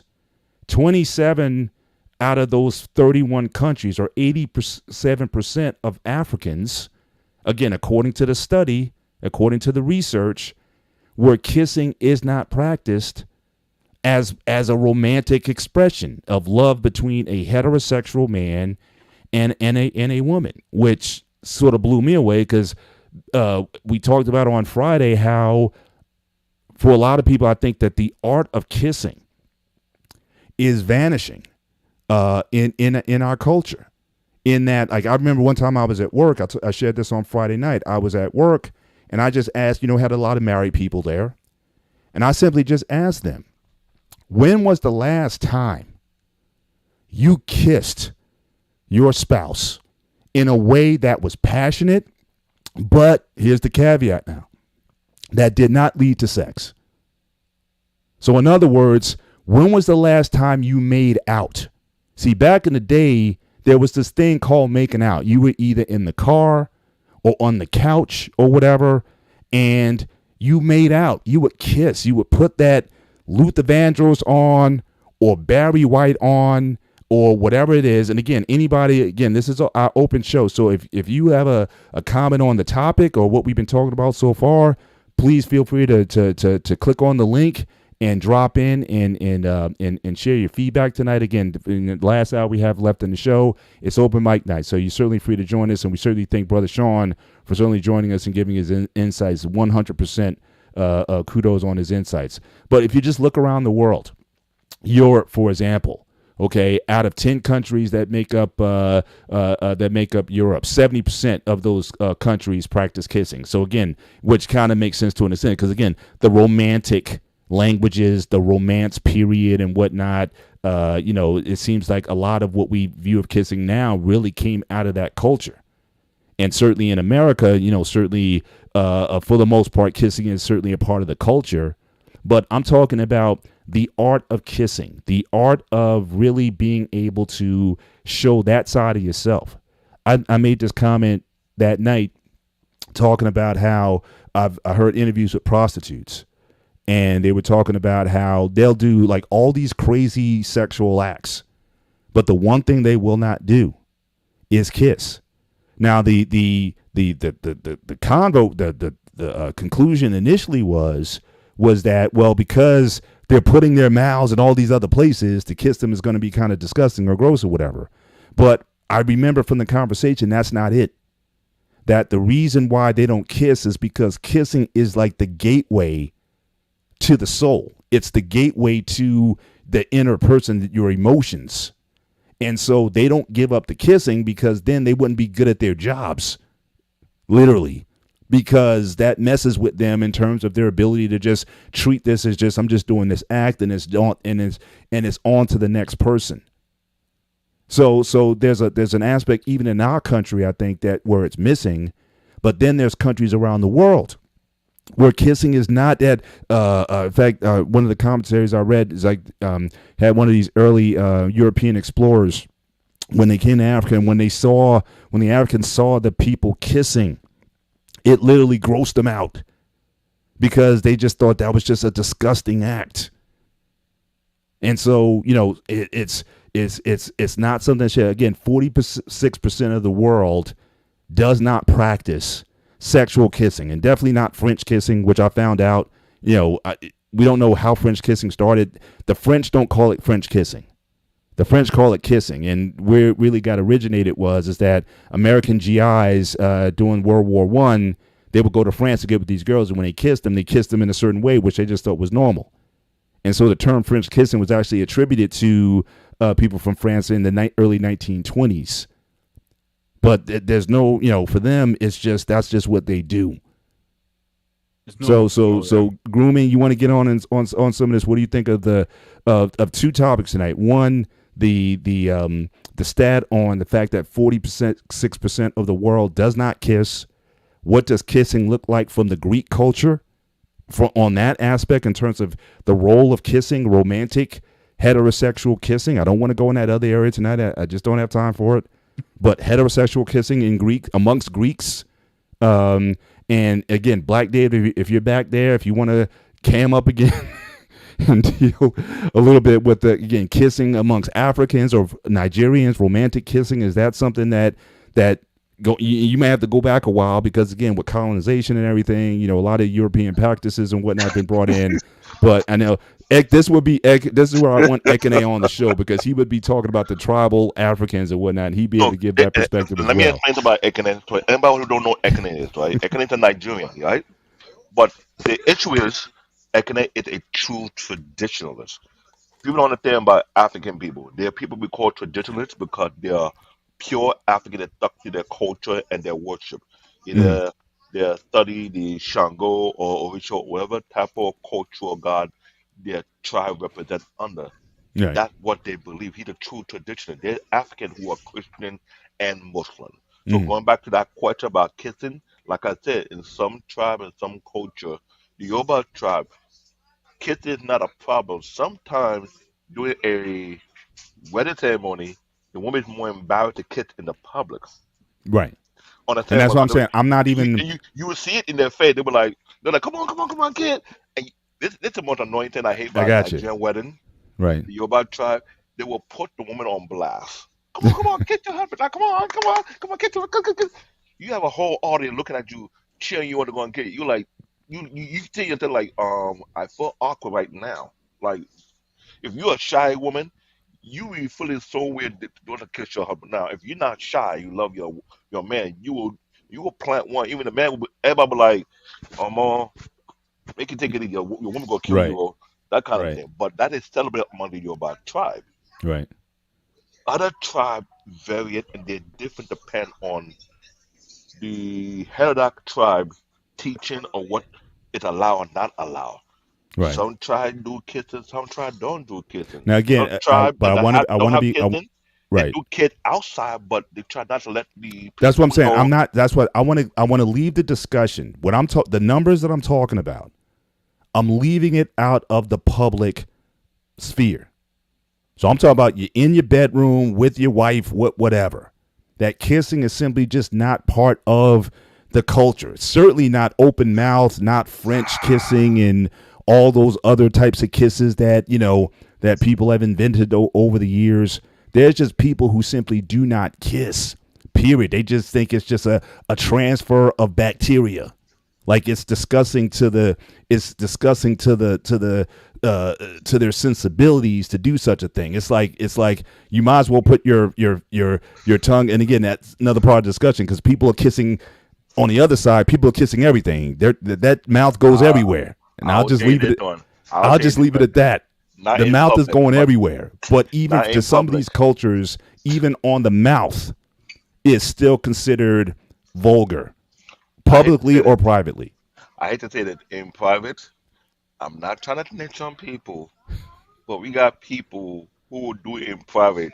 During my high 3 year, we used to have a habit of I don't know what you call it, kiss bombing, when we call it, but we used to like get on people and make fun of them and catch them kids and be like, oh, y'all kissing. Mm, And among the teen and the young adults, that was a big deal. But based on their parent households, it depends if it's accepted or not accepted. In some situations, I'll make it crystal clear, and don't cite me wrong. If you're not married, you should not be kissing no one who is not your husband. yeah. There's a significant behind that issue, and I understand the parent point of view behind that because they were doing that to protect their daughter, not setting themselves up for failure. This is why I don't think the FBA or the AIDA is not gonna like me saying this, but these African fathers were preventing their daughter from becoming single moms Hmm. in the act because kissing lead to a level of affection that build up over time and emotion. Am Yes. I right? Yeah. Now, if you don't have no self-restraint and you're not disciplined or you be ignoring your parent teaching to be disciplined, there are women who leave first base, which is kissing, Hmm. jump all the way to third base and get home run and lead to something that your parent literally trying to teach you Hmm. and guide you to the right direction. This is why I don't let you know we don't tolerate kissing unless you are married. This is Okay, but something now heavy let, in let me all Africa. right, let me stop you there because here's the dynamic that I'm seeing now. And again, what you're talking about, the traditional bases, using baseball as an analogy, first base, second base, third base. Groomy, you know what the bases are, right? Yeah. Yeah. So it's almost like reverse now, in that young people, Gen Zers and whatnot, they're having a ton of sex but they're not kissing. You had Trey Taylor on, and he said that and he's like millennial. He's not Gen Z. He's millennial. He's like, I don't kiss anymore. So I'm talking about, and like I said earlier, I talk to these couples. So these are people who are married. They're having sex, but they're not kissing. Or they're not kissing long. I'm saying, as I asked the question, when was the last time your wife is in the kitchen and you just go over to her, wrap your arm around her, pull her hair backward a bit, and just say, come here, baby, and just lay one on. 5 seconds, 10 seconds, 20 seconds, 30 seconds, whatever it is. Just some lip smacking, tongue waving, just a passionate kiss. Personally, I can say, because I'm putting you in my relationship, I do it all the time with her. Because that's what I'm saying. But that's the thing. But in the early part of the relationship, if you're gonna see it, it's gonna be early. But what I'm saying is, again, I'm in my 28th season. We still do it. And what I'm saying is that is an art that I think for a lot of people, when you talk about intimacy, that is an art that I think a lot of people are losing. Because I'll ask these couples, they'll have, like I said, sex is almost like, yeah, let's get it over with. You'll get the our pain shared that night. Yeah, even when his wife is mad at him, he'll still get the angry hand job or whatever. But they're not kissing. Because kissing is intimate. Kissing is communication. Kissing is something that is really, you got to be really on the same page. I've seen people, you can have sex with somebody and be upset with them or don't care for them or whatever. It's just the act, you're just getting off. But to kiss somebody, you need to be like there needs to be a loving, things have to be right. I hate to say this, but this sounds like a Dr. McCormick, Coach K kind of question, because when you were breaking it down, you see my eye, I was like, what? That's not psychological. That's something. I'm just something happened. Something happened along the way. Hold on. Something happened along the way that make the young generation feel like kissing is a complete shutdown. That's more psychological. There's something that happened way before that. I don't know. It's happening on both ends, though. It's on the beginning of relationships now, the way young people approach it, and for older couples. If you want to show me a couple who's good, show me a couple who kisses. Not a couple that has sex. Show me a couple that kisses. And to me, that's going to be a better barometer of the status of the relationship, more so than having sex. Peter, go ahead. I know you've been on the floor. So kick it off. So I'm on Greek culture, Greek, society and whatnot, American, and all that. Go myself. I'll go give you three sides of this. Go ahead. So from me again, I'm talking about outside my parents. Keep my parents out of this for a second, because my parents had a weird relationship or marriage over the years. Everybody that I know had a good marriage growing up, always kissed, number one. So, and they kiss around the kids. I'm like, ew, your mom is kissing. Like, and the next thing you know, the father's going, grab their ass, like, hey, she's mine. You got a problem with that? That's how it was. It was very, very common. You see that in being very affectionate, at least in your house. So, second, in me living in the United States, I saw that a lot with at least my Latino friends. Him kissing his wife and stuff like that. And I hear it now. I hear more say my Latino friends. Kids say, "Oh, it's not part of my culture," and my friend would turn around and tell me, like, "Yeah, it is actually. You just don't like it." So that is a part of it. Now, me personally, I'll use a different relationship I was in. My last relationship before my current one, we kissed all the time. I bent over, kissed her, and her kids just like, "Ew, that's disgusting." Like, so close your eyes. I used to tell them, simple, whatever. It doesn't matter. I think kissing is very healthy. I've been in relationships that girl says, "I don't use tongue action in a kiss." Like, that's not kissing really if you don't use tongue action. We can go apples versus oranges. I can get in details of that. But hearing people don't kiss anymore, I'm very shocked. And I'm glad I missed that part, because I would have said something, like, yo, what the fuck? Like, what's wrong with you guys? Like, seriously, if you're not kissing, you're not in a relationship. If you're not kissing, you're not a fucking man. It's the same thing how I feel beards. If you don't have a beard, you're not a real man. Simple. that's personal opinion. I know I'm going a little extreme here, but Right. if you're not kissing your woman, she will go find somebody else to kiss. Simple as that. Right. Like, I look at you like, again, I'm looking at let's say right here's a woman. I'm just arguing. So like, you want to fuck? What the fuck is this shit?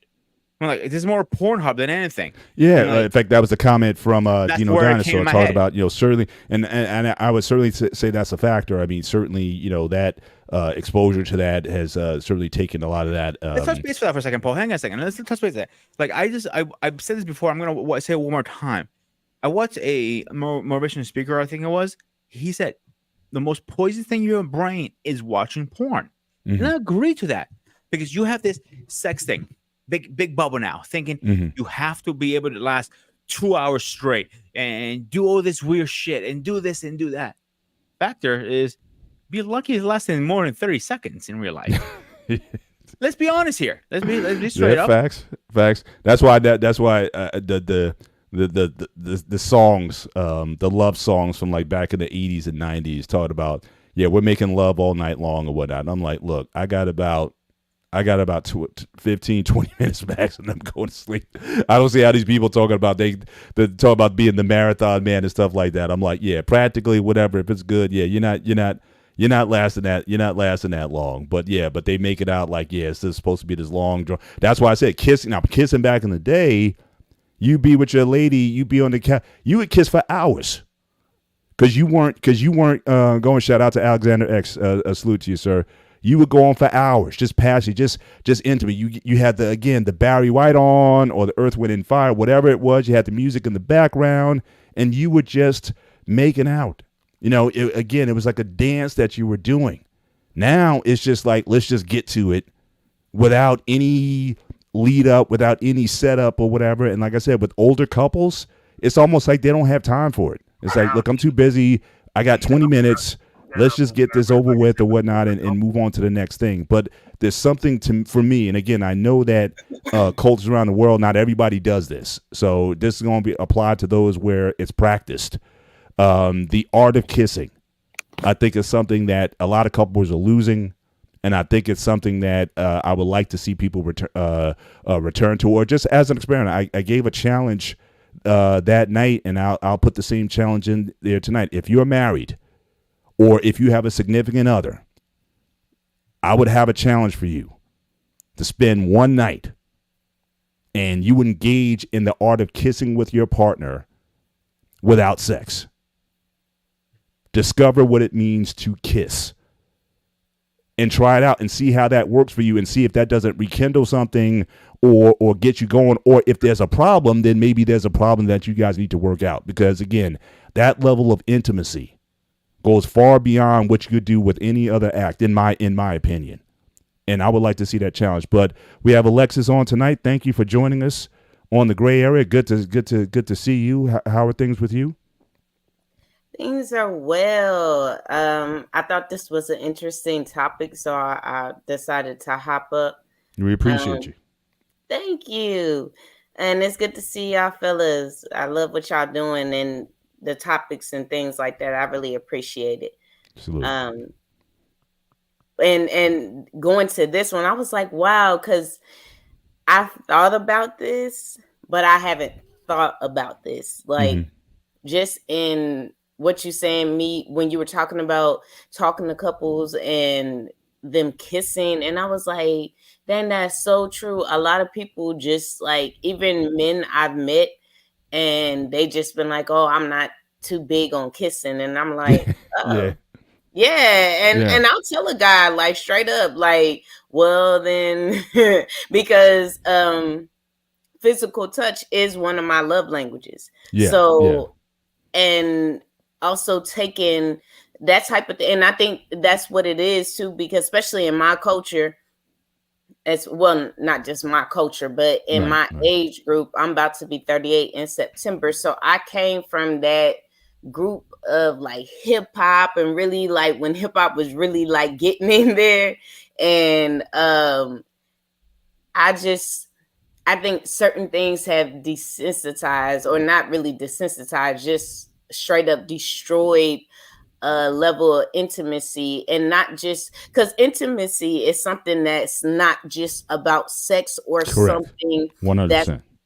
and then on a deeper level, it's not just about having that connection with my partner. Intimacy is in different levels, like the fact, even because it translates, like when my son hurts himself as a mom, it's a level of intimacy. If I grab him and oh baby, and I kiss him, it's okay.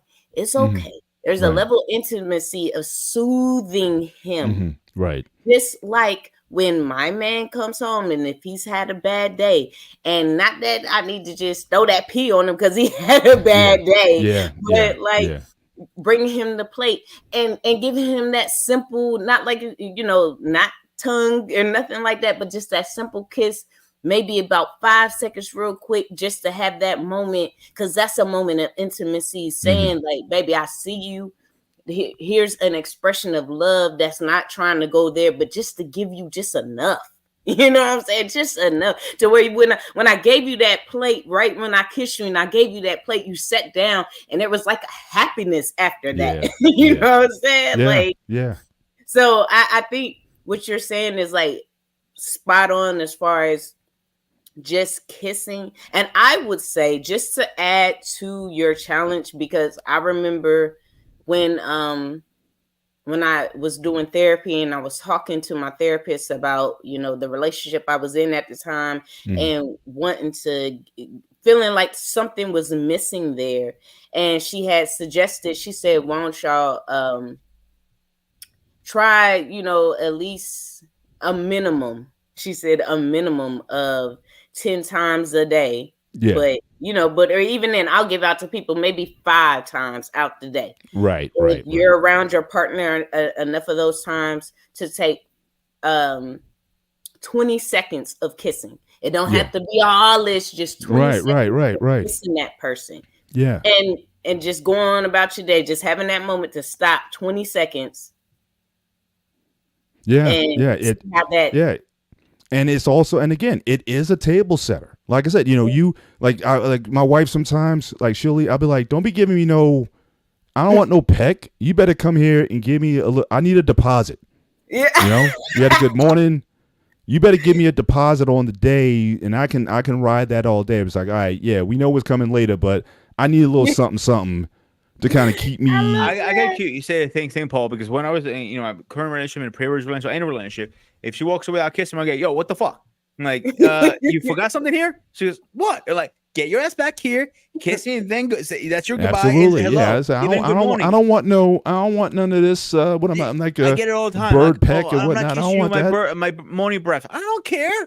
That's the best time. I'm like, I don't care your teeth are stinky or anything like that. I'm like, get over here. Do your job and kiss me. Absolutely. But even then that's 2 kisses. Kiss me with that morning breath. Then to make it up that you had to kiss me with the morning breath, come kiss me with the fresh breath. I'm very shocked. I'm hearing people don't want to kiss. Like, like you said, physical touch is another language of love. And I agree that, like, just cuddling up on the couch, watching a movie. That's why I'm not a big fan of movie theaters too much, because, the arm thing's in a way, you can't get comfortable. Well, now they got them big recliners. Like, you're like 3 feet between the I can't even reach my hand around my wife because she's all reclined back in the lazy boy or whatever of the theater or whatnot. So I can't even get, usually when that scary scene came up, she can't come to my side. You know what I mean? Wait a minute, hold on. Wait. Look, I would look. You got to find the right theaters, though, y'all, in different cities. Like when I went back in this area, like we're in Jersey, and here all of the theaters they're fully reclined. I don't even know why they do that. Because I'm like, if they're fully reclined, I'm going to sleep. Hold on. So who is the main? I don't need to worry about that. Like, is it MAC or who do y'all? No, we got AMC, we got AMC, we got Regal. Okay. And so we the small little town theaters, a lot of those guys are gone. Like they're not like back in the day. I'm saying like the AMC. When I went back home to Kansas City to the AMC, they had you have to recline them and grab them early because they'll go. But they had like the love seat ones for couples in the theater. They don't have those. At least I haven't seen them. I'm not saying that they don't have some. I've had to look it up. You got the ones that are the dining. You have the ones that are dining where they bring you food and what. Those might be couple or together, but most of the ones I see now, it's like they go fully recline. I don't have to worry about that. You know why? I have an 85-inch TV right here. I have a double couch recliner. It fits at least 4 people. I'm straight. Right. I don't need none of that. Like, and I can DoorDash or Wawa's right here. I'm good. I'm like, I can order Chinese. I can order Indian. I can call Mexican. I can call whatever I want. Right. So the money I'm gonna spend in a movie theater, I can buy a bigger dinner for everybody. Yeah, well, but you can dinner for the dog too.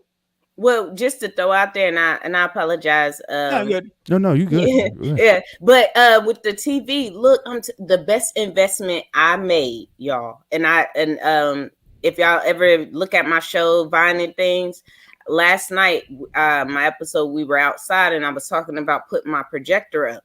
Mm-hmm. Back when the pandemic first started, remember we couldn't go nowhere. That's right. That's right. And all the movies were going straight to streaming. Correct. I actually caught a very nice projector on sale during that time. Got the screen, all that. That was the best investment that I made. You put it like on the back of your house or the whatever, and Not, but even then, mine's I have a stand, and I can move my screen outside. I have it inside in my house. Like that itself, the projector and the screen was cheaper than like a big. You know what I'm saying? Big screen TV. Yeah. And it gives that theater feel when you're in the house or even outside, me and my kids. Like, that's something too. Like having that moment with the family and sitting and, that's, definitely. Yeah. You guys are touching on a lot of things. In the kissing, you touched on it a little bit, Alexis, but I'm going to touch on it directly. All right, here we go. Hip hop was a significant effect on the lack of love and affection. And I'm a hip hop artist, and I'm also been in the industry, so I'm partially guilty of it. But I cannot sit there and negate the effect of the disconnection, the promiscuous behavior that we were speaking about when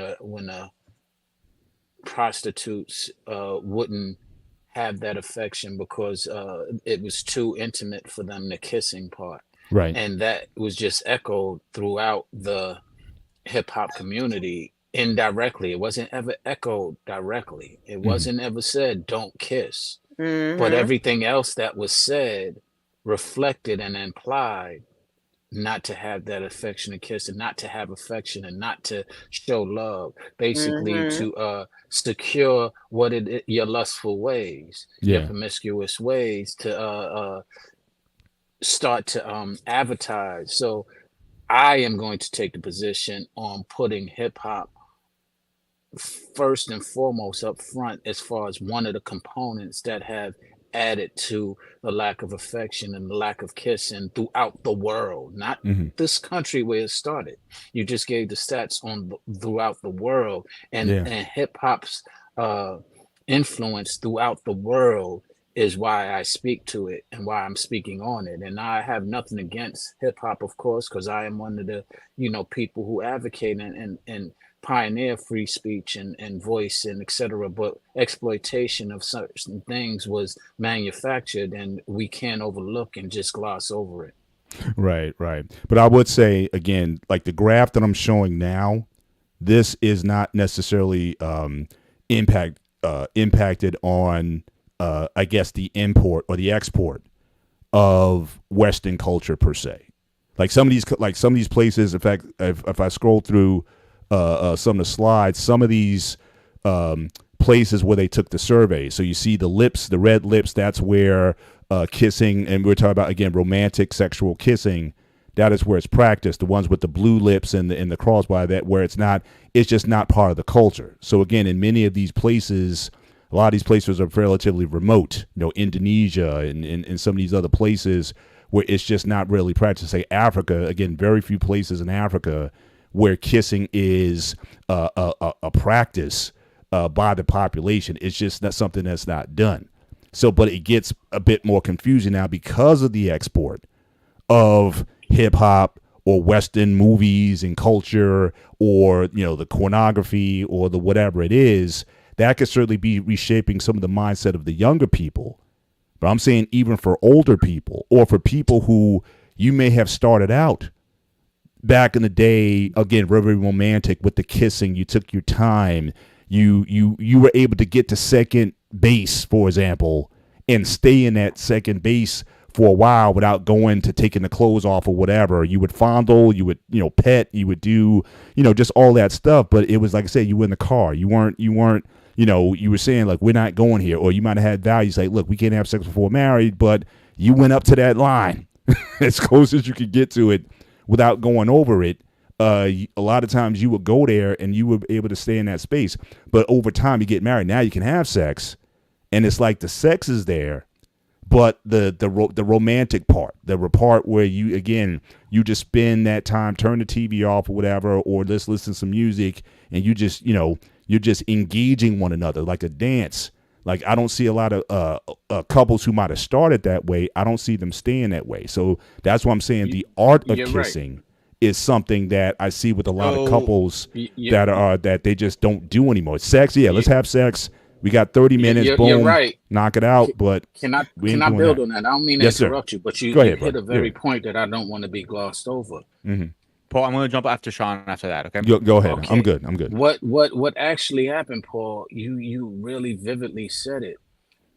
The kissing was a necessity because the honor of sex was, to get to the sex was different, and now that is absent. Getting to the sex is direct. So that the reason why they were kissing was because they couldn't get to the sex, or they were trying to get to the sex. And I never really thought about it until you just said what you was describing, and that is a significant component that we might overlook. Is that going back to what we said earlier, community, and more importantly, principles that were in and around our community help to advocate and promote some of this affection that's missing now. But we have skipped over the value of sex, the value of intimate connection, and have just desensitized it, as Alexis said earlier. And now the results of it is where we are. Yeah. And even the what we thought we wanted, right? The sex itself, in many aspects, if you think about it, is that as good as it once was? Again, there was this buildup, to it. Even if you might have kissed for 2 hours, but then had sex for 30 minutes, but still, it was the whole range of the experience from start to finish. And maybe that's what they were talking about in the love songs. 'Cause I was like, I never understood making love all night long. Look, I may have even in my 20s, I may have a couple shots of this thing and I'm going to sleep. So I don't know where you guys get all this energy or whatever. Even if you gave me the blue diamond or whatever, I'm not going all night. I'm just not there anymore. So, but maybe the love making all night long. And I think having those stretches of just touch, you did your thing, you're rubbing each other, you give us massages, and you get back into, and the process seems to be a total excuse. So everyone's just starting at home and finishing at home, but the journey of getting to that height of fulfillment and satisfaction and whatnot, even those things seem to be missing. That's why I was sort of offering somewhat of the challenge to couples. If you haven't been doing something like that for a while, maybe you try it. Devote yourself to a night where you guys are just going to be about the intimacy part, and let the sex build, but don't have it. Like, don't just automatically just jump to the act or whatever. Now, let it build over time and see if that does something different than what you've been having all this other time. So yeah, I agree with a lot of what you're saying. But Peter, go ahead. I jumped in. Go ahead, Peter. No, you're fine. So here I'm going to add to a couple of things here. When you were younger, the first thing you thought, you see a beautiful woman. Check one. You like her, you move on to, you start going out, whatever. So before you start doing all that, you a couple things in your mind, like, wow, I wonder how she is in bed. As a young man, that's the first thing goes across your mind.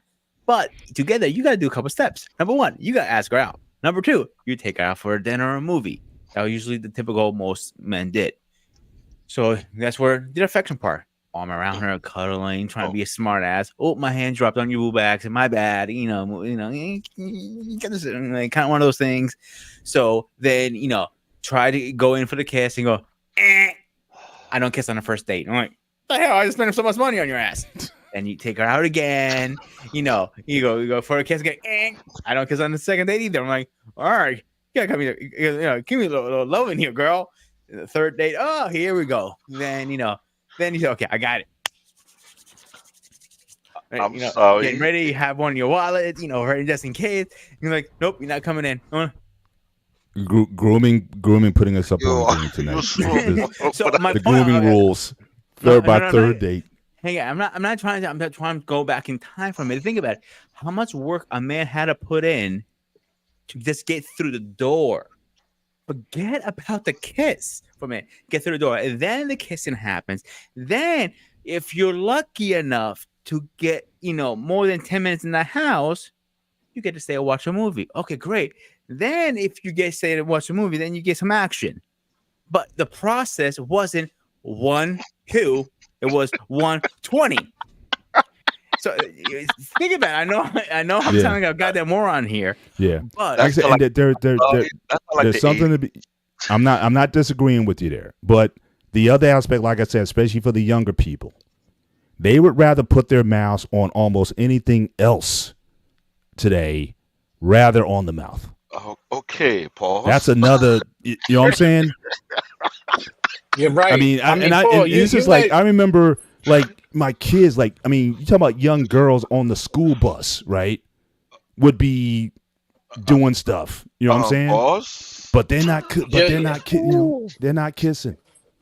You're right. Yeah, you're right. But just think about what you said earlier, and pay attention to the details. One of the details that you said is love making. We don't even use those words anymore. Nope. Making love. Nope. Yeah. And that in itself is part of our challenge. We don't pay attention to these little details that we have basically exiled and they no longer exist, but yet we want the same results. Well, there was a reason why we got those results. To Grooming's point is that there was a design to get there. First base, second base was, if you think about it, was actually a structure and design to get there. Now we don't have those designs. We just straight getting there. So they made it a lot easier. So now this is where we are. Yeah. But all of those details that we're glossing over, we really have to pay more attention to, because that's why a lot of it is absent, because the process is absent. Yeah. The wording is absent. This map, Mr. Bennett. Yeah, you're gonna have to explain this, Black David. You're gonna have to explain why is it you got all these blue dashes in that? Why aren't they Africans? What's going on, man? I was thinking the same thing when I saw this map. Right, I had to study based on country and look at the region. And the first thing came to my mind, I may have to ask you to send me a copy of this map, so I can make a 10-minute video on TikTok and question all the young African on TikTok and tell me, where are you located on this map, and let me know if kissing is a taboo or not. Because it might be skewed, because like I said, this was taken again maybe like a few years ago. Again, now with social media now, I'm saying it may be trending even since it happened here. But I'm saying, like I said, these go back to the cultures of those countries more so than the current trends. Because you look at the map of Nigeria, right? The kissing toward to the south. Yes, the south are okay with the kissing. Now, when you move toward to the north, you're talking about Islamic region of that north. Islamic, for the Middle East, they regulate how people interact emotionally to the point where we can't do it in public. So I'm not sure if kissing is allowed to begin with when someone had to wear hijab and had to cover their face or I don't know what's going on that level. But when you told me the other region of Africa, I'm scratching my head like, yo, is it that bad in Africa? But the study I was reading, it was like, when some of the earliest Africans, when they encountered Europeans and they saw kissing like for the first time, they were like, what are these people doing? It was looked at as disgusting because it's just, again, we have this idea that kissing is universal. But again, according to the study, not everybody's with it like that, or at least they weren't, certainly not in the past. But again, in the next few years, with all the influences now, this could be rapidly changing, because I can't see how you live without it, honestly. But, for some people, you don't know what you don't know. And that's what I'm saying. When you show me this map, I was like this. You need to send me this one right here. Cause yeah, I'll get it to you. I want to do a 10 video TikTok video and discuss about it, because this. Remember what I said? Africa, it's filled with multiple tribe and clan based on language. Remember that I said that before, right? Yeah. Certain clan men look at it as a taboo. Certain clan may not want to say they do it because they don't want other people to know they're doing it, because they could be exiled. There's so many factors to it. Some can be religious, or what can be. But when I see that much, I'm like, something is up over here. Like, I need to know what region these countries fall into, because Africa have more than 50 countries. Yeah. What it is. And before there were 50 countries, there was actually 5 kingdoms. And were broke down by the European and American. They had a hand in that. So there could be a thing that happened along the line whereby they don't choke. I look at the Yoruba tribe. When they're affectionate, Sometimes it's so embarrassing. You as a kid were like, hello, you kissed it too long, right? You embarrassing me. Like, Yoruba people could be way too affectionate to the point whereby it make American people look embarrassed. Like, you think you're affectionate? Yoruba people, when they want to kiss, it's like, I don't want to be rude, but it's like 2 hippopotamus kissing and someone's saliva. it manufactured, like they can't even get enough of it. I was like, oh God, like Yeah. I used to make fun of people like that when they kiss that much. I just dropped the map, guys. Put the statistics based on the study of the 46% of those who don't kiss. I put that in the chat, and also the kissing map that's showing the regions where people are kissing or not kissing. I also dropped that in the chat also, so you can certainly take it up on your own and take a look at it. Conversation, because I never knew that my African people, there's some reason don't do that, because there'll be memes on YouTube about these African couple went to a therapist and they seen that they're volatile among themselves, but towards the end of the meme, they're so into themselves they want to kiss while they're in it, and said no, they go to the bathroom. I'm telling you about people, they're very affectionate. In the South we are. I don't know about the North. But when I see the whole map of Africa, now that makes me want to think about it more. Like, now the nice thing about this map also, because again, I just took screenshots and I put it into a PowerPoint because that's what I can upload. If you go to the site, you can actually zoom in. Again, it won't let me share it, but if you can actually zoom in, and if you hover over the lips, it'll tell you specifically the peoples that they looked at in that particular place. You can click on it. I have a question and for you. It'll tell you that. Yeah. Because you have the map in front of you more than I do right now. Which country is more affectionate in all of them? Like, the whole world, I mean. It doesn't say who's more affectionate. It just points out the areas where certainly where romantic kissing is practiced. So if I go over, actually, I should move up a little bit. So Greece, you guys are red lips because it's just practice there. India is there, but it's interesting. Now in India, you have southern India where it's practiced, but there's parts in India where it's not barely practiced. In fact, if I could just I can zoom in actually on that. Again, when you look at the map, you'll be able to zoom in on that specific. But for those people who showed up in India, as far as the map, there's a Odish, Odish. I guess that's a peoples or region in India where they say kissing's no, like they don't kiss. So you can get the specific on the area that was studied where that information was compiled. So again, go to the map. You can zoom in and out on a particular region. Click on the lips. It'll show you that area and those peoples where the. But it's fun that you say that India they don't kiss. But I see a lot of Indian movie with the choreography, the little music and everything. There's a lot of weird kissing going on. Yeah. They are Pornhub, David. Thank you very much. Greece, nature, kissing, y'all dancing all over the place. Yeah. Don't Yeah. be jealous. You know what's Uh, interesting? I wonder if there's a correlation between the city of love, that Paris, for example, Mm. and French kissing, because Paris, there's nothing, somebody told me the other day, Paris is not that romantic.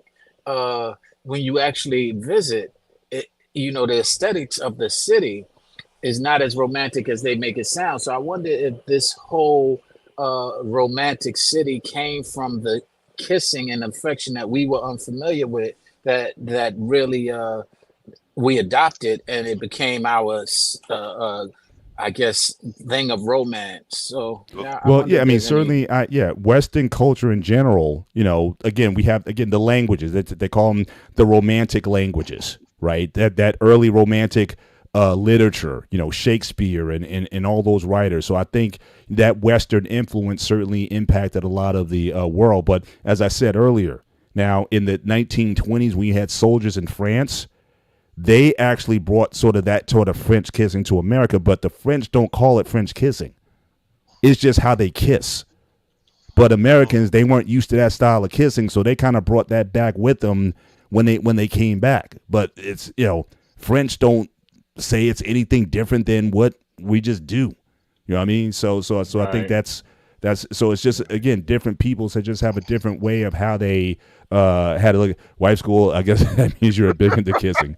So yeah. So like I say, if you click on the link, you'll find some interesting, some of these peoples you might not hear about. It could be a tribal community that's somewhat isolated, and they don't, necessarily buy into the common culture. But again, India now, look, we forget that the Kama Sutra came out of India, right? So a lot of that point. content, kissing and the whole, but again, the whole thing is not just the act, but the whole lovemaking thing. People here have studied that, so they have a very sort of sexual, intimate, even though they kind of come off as being very traditional and non-sexual, but they come from a long sexual history that they don't share too much. Mr. Bennett, Barnes & Noble used to have the 6 to 7 different I know, yeah. Books in Absolutely. There. And when you pass by, you be feeling kind of embarrassed to touch. You be looking around. Oh yeah, you were like you went late at night, so you weren't the perv in the sexual health section. Yeah, I remember those days, man. Dude, don't fucking lie. You're amongst friends here, man. Don't fucking lie, both of you guys. You bought at least one book in your time. I never bought one. No, I bought 3. You bought 3. Yeah, 3 different authors. Like, hey, if I'm gonna do this right, I'm gonna please her. Like, I might be eating banana upside down legs, like, going one of these things. Like, see, yeah, that's the thing. Everybody's into checking this. it out of the does checking it out of the library and never bringing it back count? yes. It does count. I guess so. I guess so. Wait a minute. I gotta say something. Go for it. First of all, because I am a book reader, so shame on you, Sean, for not bringing that book back, because of people that pay for a subscription. That's why they go up. That's why they go up for not bringing it back. Oh. People like you. Man. But yeah, so again, scared. In my college day, when I told them Barnes & Noble was in Bordetta, I was looking left and right. I was like, see, then the camera, I was kind of ashamed, like, yeah, I don't know what. I was like, what is this? So what I did, but I did, but honestly, I mean, I'll be embarrassed. I did this. I opened the cover while doing the show. When I saw someone, I took back. I'm like, oh, hell no. That's why, again, you went to Barnes & Noble at 10 o'clock at night when when they close at 11. So you had an hour before. It's relatively empty. You get in there. You didn't go at 6 or 7 o'clock when everybody was in there. But you know what? There's some Barnes & Noble. You got some funny staff. They know you pick it out the book. When you want to check it out, they're looking at you like, who the lucky girl? I'm like, that's no way. It. That's even worse. That's it. So those books, it scared a lot of guys who didn't have the courage to boldly say, I want to carry the book, because when you go to the register, let it be a woman catching the book for you. She go look at you funny. Yeah. Absolutely. Yeah. So she want to scan that the walk code of like, shame, right? Yeah. So imagine how many brothers who had to deal with a woman looking at you for, and God forbid she's good looking, because that would be more embarrassing. You're like, So you thank God, thank God for Amazon. He said, See, that's why Amazon took over. It's not for me. No, it wasn't for Amazon that saved a lot of butter from buying the book. You know how much pressure it is to go there, and I hear God do that. It's not for me. My aunt asked me to get the book for her because she wants to practice. And like, yeah. What happened was somebody asked me to buy the book. I hear a lot of excuses that people have to use to buy the book. Yeah. And mostly the guys who are doing it because they're kind of embarrassed. Right. I walked right into what was that a bookstore that went out of business? I can't remember the name of it. Borders. Y'all Borders. don't get embarrassed. Nah, fuck off. I don't want to hear that. You're from Greece, the map of kissing. So I don't want to hear it from your ass. Yeah, I fucking bought one and like shit. I used to go to Victoria's Secret with my girl or any of them. I used to pick out you buy this. I used to pick her shit out. See, that's the difference. Y'all both in Greece. Because but I'm talking about black pay for it. That's the bad part about it. Because I used to end up ripping it. It wasn't for Amazon. What are you ripping it for? See, you see what I'm talking about? Oh, gosh. You see what I'm talking about? Yeah. Black brother could not do what he does because we can't even pull the book out of bottom no because everybody, come on, you gotta wear in disguise. Say, oh, it's not me, it's not for me, it's for somebody else. Somebody asked me to buy it for them because seriously? I was nearby. Yeah, you went in with the trench coat and hat and glasses on. That's the long walkie-talkie. I got it. 10-4. Yeah. But there's just countries around the world that have again a rich sort of sexual history. You know, all these Eastern cultures, this tantric stuff and all that stuff. But again, the image of the society, like the modern society, is like, oh well, we're very, not sewing that stuff. But their whole go back and a lot of that stuff was out there. But yeah, man. But we y'all want to wrap this up? We can go in this door. Alexis, did you have anything else to contribute tonight? Actually, before you go, Paul, hang on. Alexis, throw your email in the back chat. We can have you invited back to the show because I think you're a good conversation piece. Oh, yes, I did put in the back chat. Brother Law, shout out to you for stopping through tonight. We appreciate you, sir. I don't good to see you. I know you have a few book of Kama Sutra. He's not going to admit that he has. So that's work right there. Don't act like you didn't see the book, all right?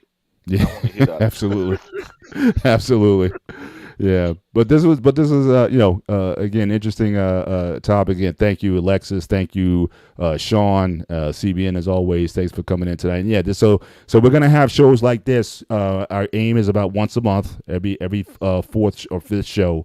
We're gonna have this show where it's gonna be open. You guys can come on, share content, talk about the topics that we're talking about. Otherwise, we'll have topics on specific shows, and even then, we may even open it up towards the end for some. Please send me that map for the African map. You got it. It's check the back chat. I got both the link to the study and the link to the map is in the back chat, and also put in the main chat of the stream. So you can certainly go there and research on. I'm so shocked because research on that. I'm like, yeah, you Africans. I don't know what's wrong with you guys, man. Africans. Y'all missing out, man. Y'all missing out. Y'all missing out worse than us. So don't. How are we missing out? We're kissing. You're not. You got to go with the studies and the research statistics. Don't give me your anecdotal. I'm like KS. I got my research and my statistics and studies right in front of me here. Let me see the map of the US. Where they kissing at? Oh, US. Oh, we all over, man. We doing everything. Look. Go back here again. I want to zoom in map. 55% of all the 33 North American countries engage in kissing, and no question, America's in there. But again, we're slipping though. Again, we're up there. We're slipping. Again, these young people, they'd rather suck on something than kiss something. So again, so we gotta fix that. We gotta. To be fair, put the email back in the back chat again because I just tried emailing and he told me it was declined for some reason. Okay. We have to have some corrective measures here. Otherwise, we'll lose our vibe here. You know what I mean? So we gotta. We need to do a show and find out which region of the U.S. that do kiss and don't kiss at all. I'm not going to agree with that. It's not the U.S., man. It's I don't know. It might be some other. Might be Mexico or something. I don't know. It might be somewhere else. I don't know, man. But they like to kiss too much. I don't know. I don't know Mexican. They love to kiss. Why do you think I have so much babies? I don't know. Maybe I don't know the Canadians. Maybe those Quebecers, those folks in Quebec. I don't know. But America, we good for right now. America's kids. But it's changing though. Young people, So you made the point earlier, CBN, that would definitely be a topic for Dr. Nakumbe and Coach K in terms of young people. Why is it that they're so afraid now, or kissing and such? We understand some of the influences. Not a joking matter because, but it's definitely something that a lot of people they just don't want to get that sense of vulnerability. They just don't want. I think that's what it is. Yeah. I think that's what it is. Mr. Bennett, because like we were saying earlier, like the intimacy that a lot of people view that comes with kissing, and sometimes because people view intimacy as something that's not just soft, as in you're not, you know what I'm saying, big and bad or whatever. Just it's a act of being soft and being, vulnerable. So they don't want to do that. But I mean, it's a different. I know we say we're in this microwave generation where we want anything quick, but some things is worth building up for. And like I said, I'm really, because I'm in this space, I'm in season 28, so I really have an attention and affection for, people been married for a while. Doesn't mean y'all divorcing anytime soon or anything like that. It doesn't mean that your marriage isn't good overall, but I still challenge for married people. When was the last time you actually made out with your spouse? Just making out in the kitchen, in the car, in the movie theater, wherever, if you can get that close in the movie theater. But I'm just saying, when was the last time you just laid one on? Unexpected. Even a drive-through. I'm just saying, hey, I forgot to do something. So would you forget? Just lay one on. I'm gonna say this again. The two best marriages I have seen in my adult life is yours and my best friend CQ. I give you respect what it is due. Respect. But again, we're still working on this thing. We're not by no means perfect. Any relationship, dude. I don't care if you're 50. Even R-Pain, he's in like 110 years a season. I call his ass out whatever. R-Pain's marriage goes back. You see this map here? R-Pain's marriage goes back when South America and Africa were mapped. When it was what do they call it, Fallujah or something like that? When the tectonic plates of South America and Africa were together. That's how long. That's how long R-Pain's been married. He was trying to make fire back then in the day, so he was back then. For that, I can see Trey using that to joke right now. Oh God. So R-Pain goes back a while. Shout out to him. But like I said, it's not even about. Like I said, I'm not trying to Pangea. Thank you, brother Laws. R-Pain's been married since Pangea time. So they said since the Mayflower. Oh my God. Oh man. I think he was on the Titanic actually. Now I think about it. Oh man. Well, he survived. They survived. They shout out to him. Wait, he survived. Oh God. He's one of the chefs on the show. That's it. He was in the kitchen for chefing it up. That's why I call him chef. Hold on. It's funny that we shout out to R-Pain. He's not BMU doing it. We are doing it right now. This is what happened when we think about BMU for too long. We're not doing the same thing he does. Listen, we love R-Pain. We love Mrs. We love Mrs. Payne, and really? So we recognize them. They're the senior OGs on there. So none but love. Since the Plymouth Rock, really? Wow, really? No, side joking, guys. Seriously, R-Pain, I respect him. He has a lot of knowledge and a lot of respect. I'm not talking because he's like him, half dead, but he actually knows what he's talking about. When he actually sit and let him talk, he has a lot of knowledge to give out. He puts a lot of thought into what he does. On my two shows, like the Spartan Arena and the Operation Hangout, he's always welcome. And anybody else can come on. Like literally, these panels are open for you guys too. Not only for us. We put the work in. We can't do it without you guys. This got show fun. up.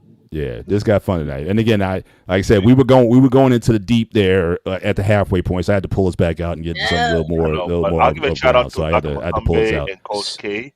They can bring their doctor friend who may understand this more. They to bring them on the show so they can discuss this, because this is not something that you can just gloss over. Because when you brought it to my attention, even I'm thinking like, this is really deep. This is not no regular conversation right now. I gotta give credit, Paul. You did a good one here. I gotta keep some love, man. Yes, sir. Yes, sir. Y'all started something new right now, cause I didn't even think about this. So I know Dr. Nakumbe is gonna be out of the action for a little bit because of personal reasons. Because I spoke to him on the side. I don't want to do private info out. So like in a month or so, he said he'll be back. So Awesome. No if he wants to problem, share, but- that's his business. I'm not a type of guy who's share other people's business No, online. Understood. no. Understood. I know. Absolutely. I hope wherever we're going to, he come back strong. But this topic, we need him, Coach K, and whoever. Yeah. This is who is- that's an is- unpacking. Don't we That's hear another definitely doctor Well, who does the barbershop? I just want to say, like, yeah, shout out to Coach K and Dr. Cummings. Yes, they bring the psychological part, but I'm gonna speak to the girls, especially the girls with the curls. Kiss your man. What is you saying? What are we doing? Why is this so hard? Why is it like? Why do we have to get psychological? Kiss your how- man. How about let's get a man first? How about kiss your Ooh. husband? Ooh. Well, look, That's part of our issue. listen. I live in this space. I want again. It's a multi-front battle. We got to keep the ones who are together. We need to keep them together, all right? And the ones that are having problems getting together, then that needs work also. But again, it's all levels where this front is. You know, I want happier marriages. I want young people to find marriages and committed relationships. So I want it all. So yeah. But you know. even then, like, you got to present something there. Like I said, when you know how to, if you're a woman that knows how to create intimacy without sex, that kiss should have that man to where he wants you to kiss him and not actually thinking like, oh, when I kiss her, it's going to lead to sex. And I think knowing how to kiss a man with intimacy that doesn't lead to sex is something that'll give a man like, yeah, that's something I want to come home to. That's a kiss. But don't lean on that too much. Sex is Alexis, important. Sex is important. Don't lean too much on that. No, but I'm saying we're talking about. I'm kidding. Yeah, but I'm saying the way you talking to Alexis, that's something that'll lead a man to blue bees, What? blue balls. That's Oh yeah. We're talking about I know what he's saying. I know what he's saying. Yeah. I'm messing with you, Alexis. I'm messing with you. That's why I said in the morning. That's why I said in the morning. You need to know how to leave a deposit. But yeah, you can't be having me driving to work and I'm in pain and whatnot from you can you gotta. I hate it. Sean do have a point because that's what we did talk back in high school because they used to talk about they kid the girl for a little bit too much to the point that they build up down there. So yeah. So you gotta know how to temper it a little bit. Know how to turn that volume just up just a little bit. Too much and we done. Yeah, I am joking, Alexis, but that is a serious scenario that women don't really understand often because we kind of hide it until we can't, and when we can, it's excruciating. Literally, like I don't. Yeah, literally, like no jokes aside. All of us know it. That is true. Yes, I agree. That is true. And y'all kept calling R Payne by his R Payne by that name. I know him as Adam. That's his real name. And his wife is Eve. Oh my God! Oh shit! I got it. Adam. Oh man, going all the way back. He's the original OG. Shout out to R Payne and Mrs. Payne, man. They're the reason why. They're the reason why we here. They're the reason why we here. They're the reason why I'm alive. Then probably. Oh He's my my God. grandfather. Come on, man. Let's go. Let's have some closing thoughts, brother Sean. Again, I want to thank you again for jumping on with us tonight. I really appreciate your insights. Anything you want to say as we close out the show? We'll just go around. We'll just close out the show. Okay, yeah. Thank you for having me. I appreciate it. Thank you for making me come up, grooming with my Peacock alias. We won't get into that. But I will say this: we need more love. We need more affection. I personally just realized over the weekend I buried my first love, and I realized that love is missing. I realized that I also was affected by it. Like when I received love, I didn't really know how to receive it. I realized that when my current ex, my more recent ex, she actually, when we first met, had extended, laid out dinner, ran a bath for me, created a bed, and we weren't even intimate at the time. I didn't know how to receive that. I know how to give love.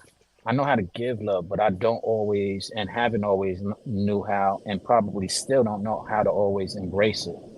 And as problematic is what I identifying, and part of it is societal, part of it is my upbringing, part of it, and the root of it and the nucleus of it is that trusting is difficult, and that's really what all of that affection that we're talking about is why they don't do it, because they don't trust to do it. And so there's trust is a bigger concern and a bigger issue, and I realize it because I'm guilty of it. And so I just want there to be some more love so that we can have some more trust. And unfortunately, it's absent right now, but that doesn't mean that we can't receive it or get it or develop it or exercise it with intention. Absolutely, absolutely. Just real quick, just want to acknowledge Lady Navoa. Thank you so much for the super chats. She dropped 2 super chats tonight. One, because she wanted to see Alexis on live TV with us. So shout out to you for that, and also for the second super chat that she couldn't send last night. So again, we appreciate all that you do for us in the background and whatnot. And we look, you're more than welcome, as you know, to be up here. We'd love to have you on an upcoming show. She's the matron of this channel. Absolutely. So no, really I think I got appreciate props. I was the only one to get her on camera so far. That's it. So we gotta go to the next step and get her on for a duration of the show. But Alexis, any closing thoughts on your end on the topic that we've been talking about tonight? And not to all the way echo Sean's thought, but similar. Like I feel like there has to be a level of trust. And then with trust comes that, because I would think, like I said, especially when you were talking about breaking down the art of kissing, and when you said that, that's where I came in with like, yes, like, because I feel like it's an intimate thing. And so because I feel it's an intimate thing, I ain't going around kissing any and everybody or any guy that, because I actually like believe in courting, like, and dating, and in that phrase and that time, like, I'm not kissing you, I'm not showering you with kisses. Now when we're together, yes, I'm kissy and I love you and come here and you're perfect, psych, but I like you. Like, and translation, what she's saying, translate that if you're my man, I'm gonna suffocate your ass with kissing. You ain't leaving the house not by the partner of kissing. I will make sure I kiss you so damn much. You ain't touching nobody outside. That's what you're trying to say, guys. Oh my goodness. No, I'm just saying I'm affectionate. I am, and I believe I'm just breaking it down to simple terms. That's it. You're my man, if he kiss you, you get toxicated enough. Yeah, but also because for men, I think that it's hard enough because men have to, you go out in that world and every day you're expected to be this way, and not saying that it's necessarily bad, but as a woman, and the natural idea of women is something soft, something pretty. Like when you think of a woman, you think of all those things, sugar and spice and everything nice. You know what I'm saying? So with the man I'm with, I want to deliver all that. And I think with that comes me smothering you with kisses and me telling you good things and all that. So but there is, when I'm in that level with you, I feel trust with you. I feel a lot of times protected with you. And this is my way of gratitude as well, being able to share that intimacy with you and suffocate you and all that stuff. And I'll let you breathe a minute, but then I'm back. There you go. Real quick, Alexis, real quick, shout out your show. And what that platform is about, and just plug, how can people find you, and just have the floor to just and I'm sorry, before I forget, but and that's like just my final thoughts. Like I said, let's put that, show love, let's get that out there, let's work on whatever you need to do. That means working on yourself to where you can get in the place to show love and have discernment with the love that you show. I want y'all to get there. So, but yes, I do. My show is called Vine and Things. Every Saturday, either at 6 p.m. or 6:30, just depending. And it's on Black Man Unfiltered Network. That's Central Time, right? Central Time, yes. Central Time. Yes. Okay, all right.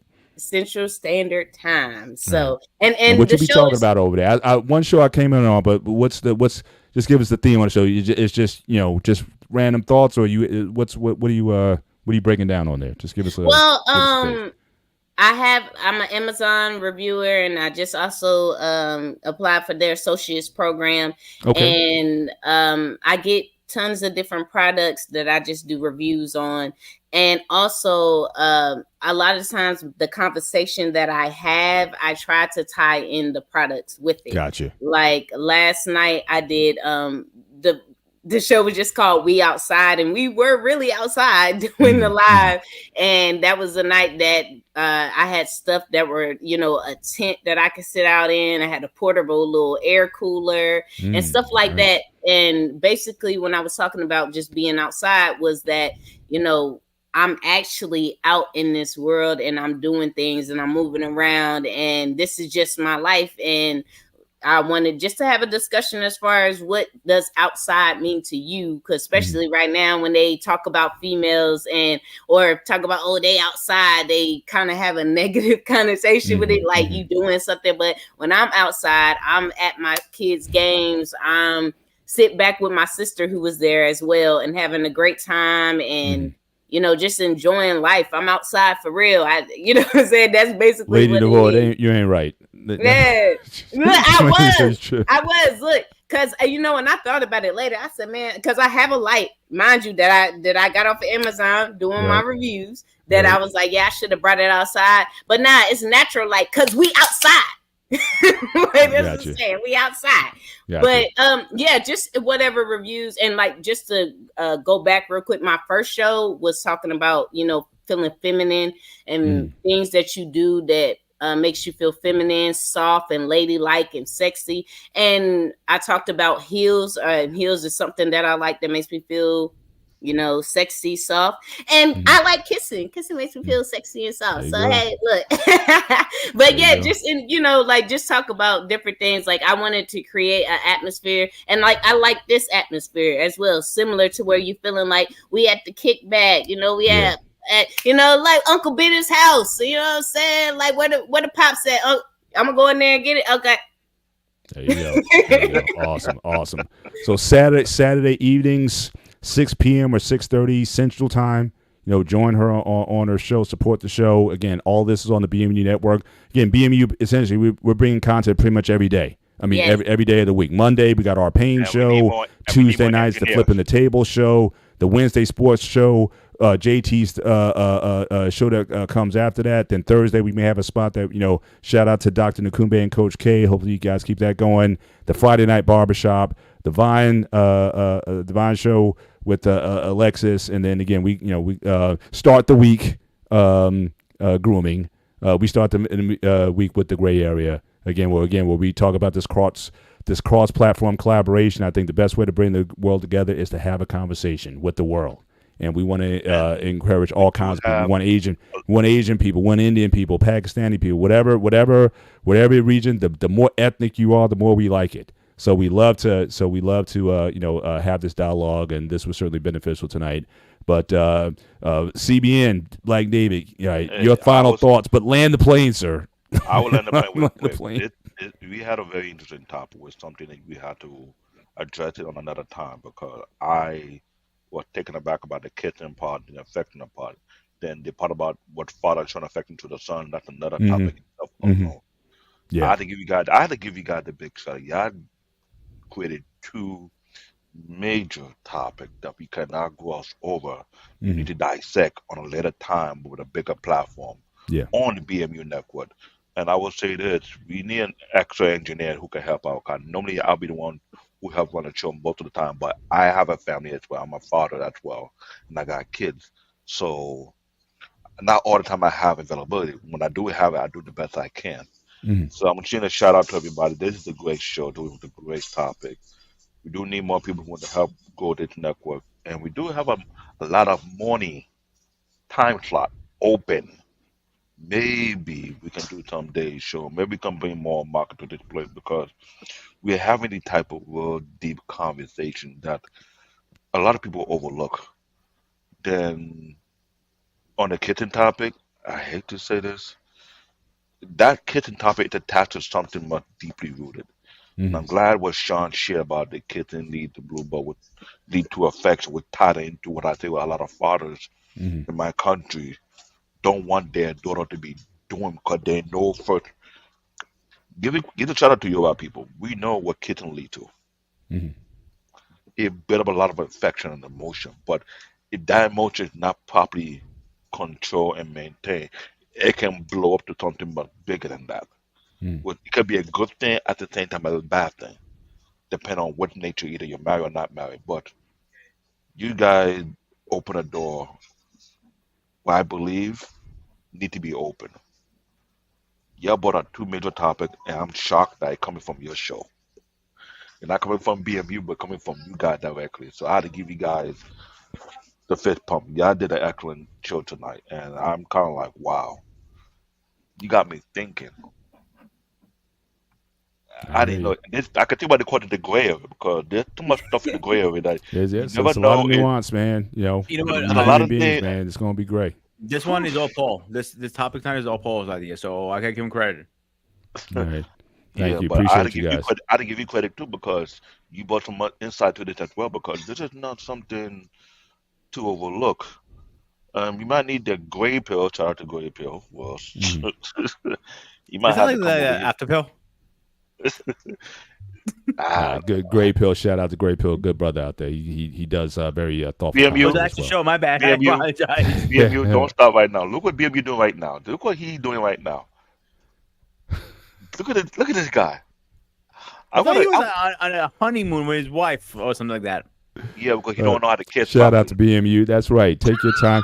Take your time and build up that You know- time with your you wife, know, sir. Salute. I gotta give credit for BMU. I heard he can do a really good Suskisi backup kiss.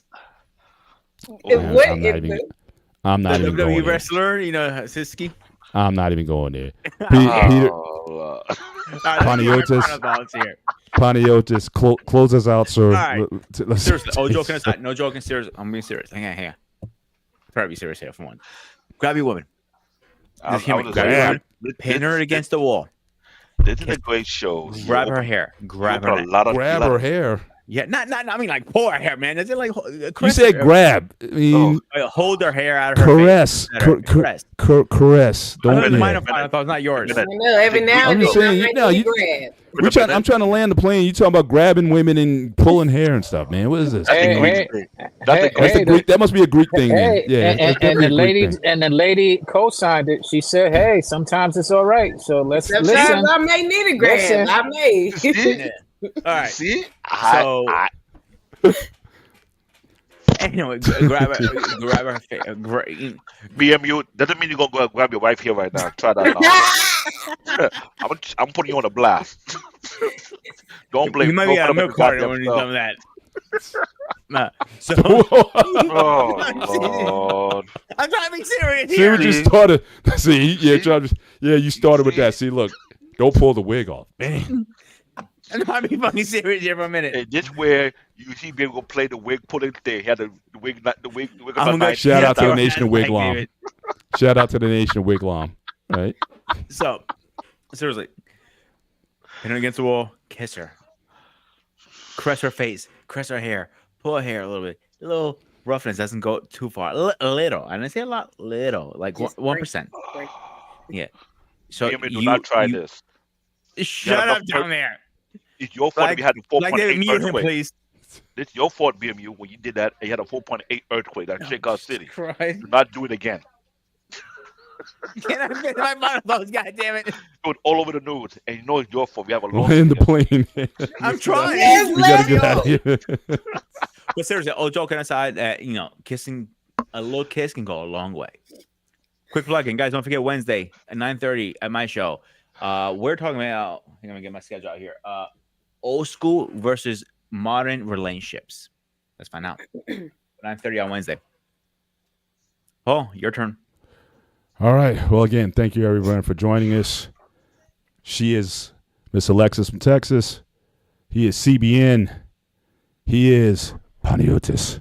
I am Mr. Bennett. This has been the Gray Area. And that little black on the end, that is Mr. Sean Bolden. Again, thank you so much for joining us tonight.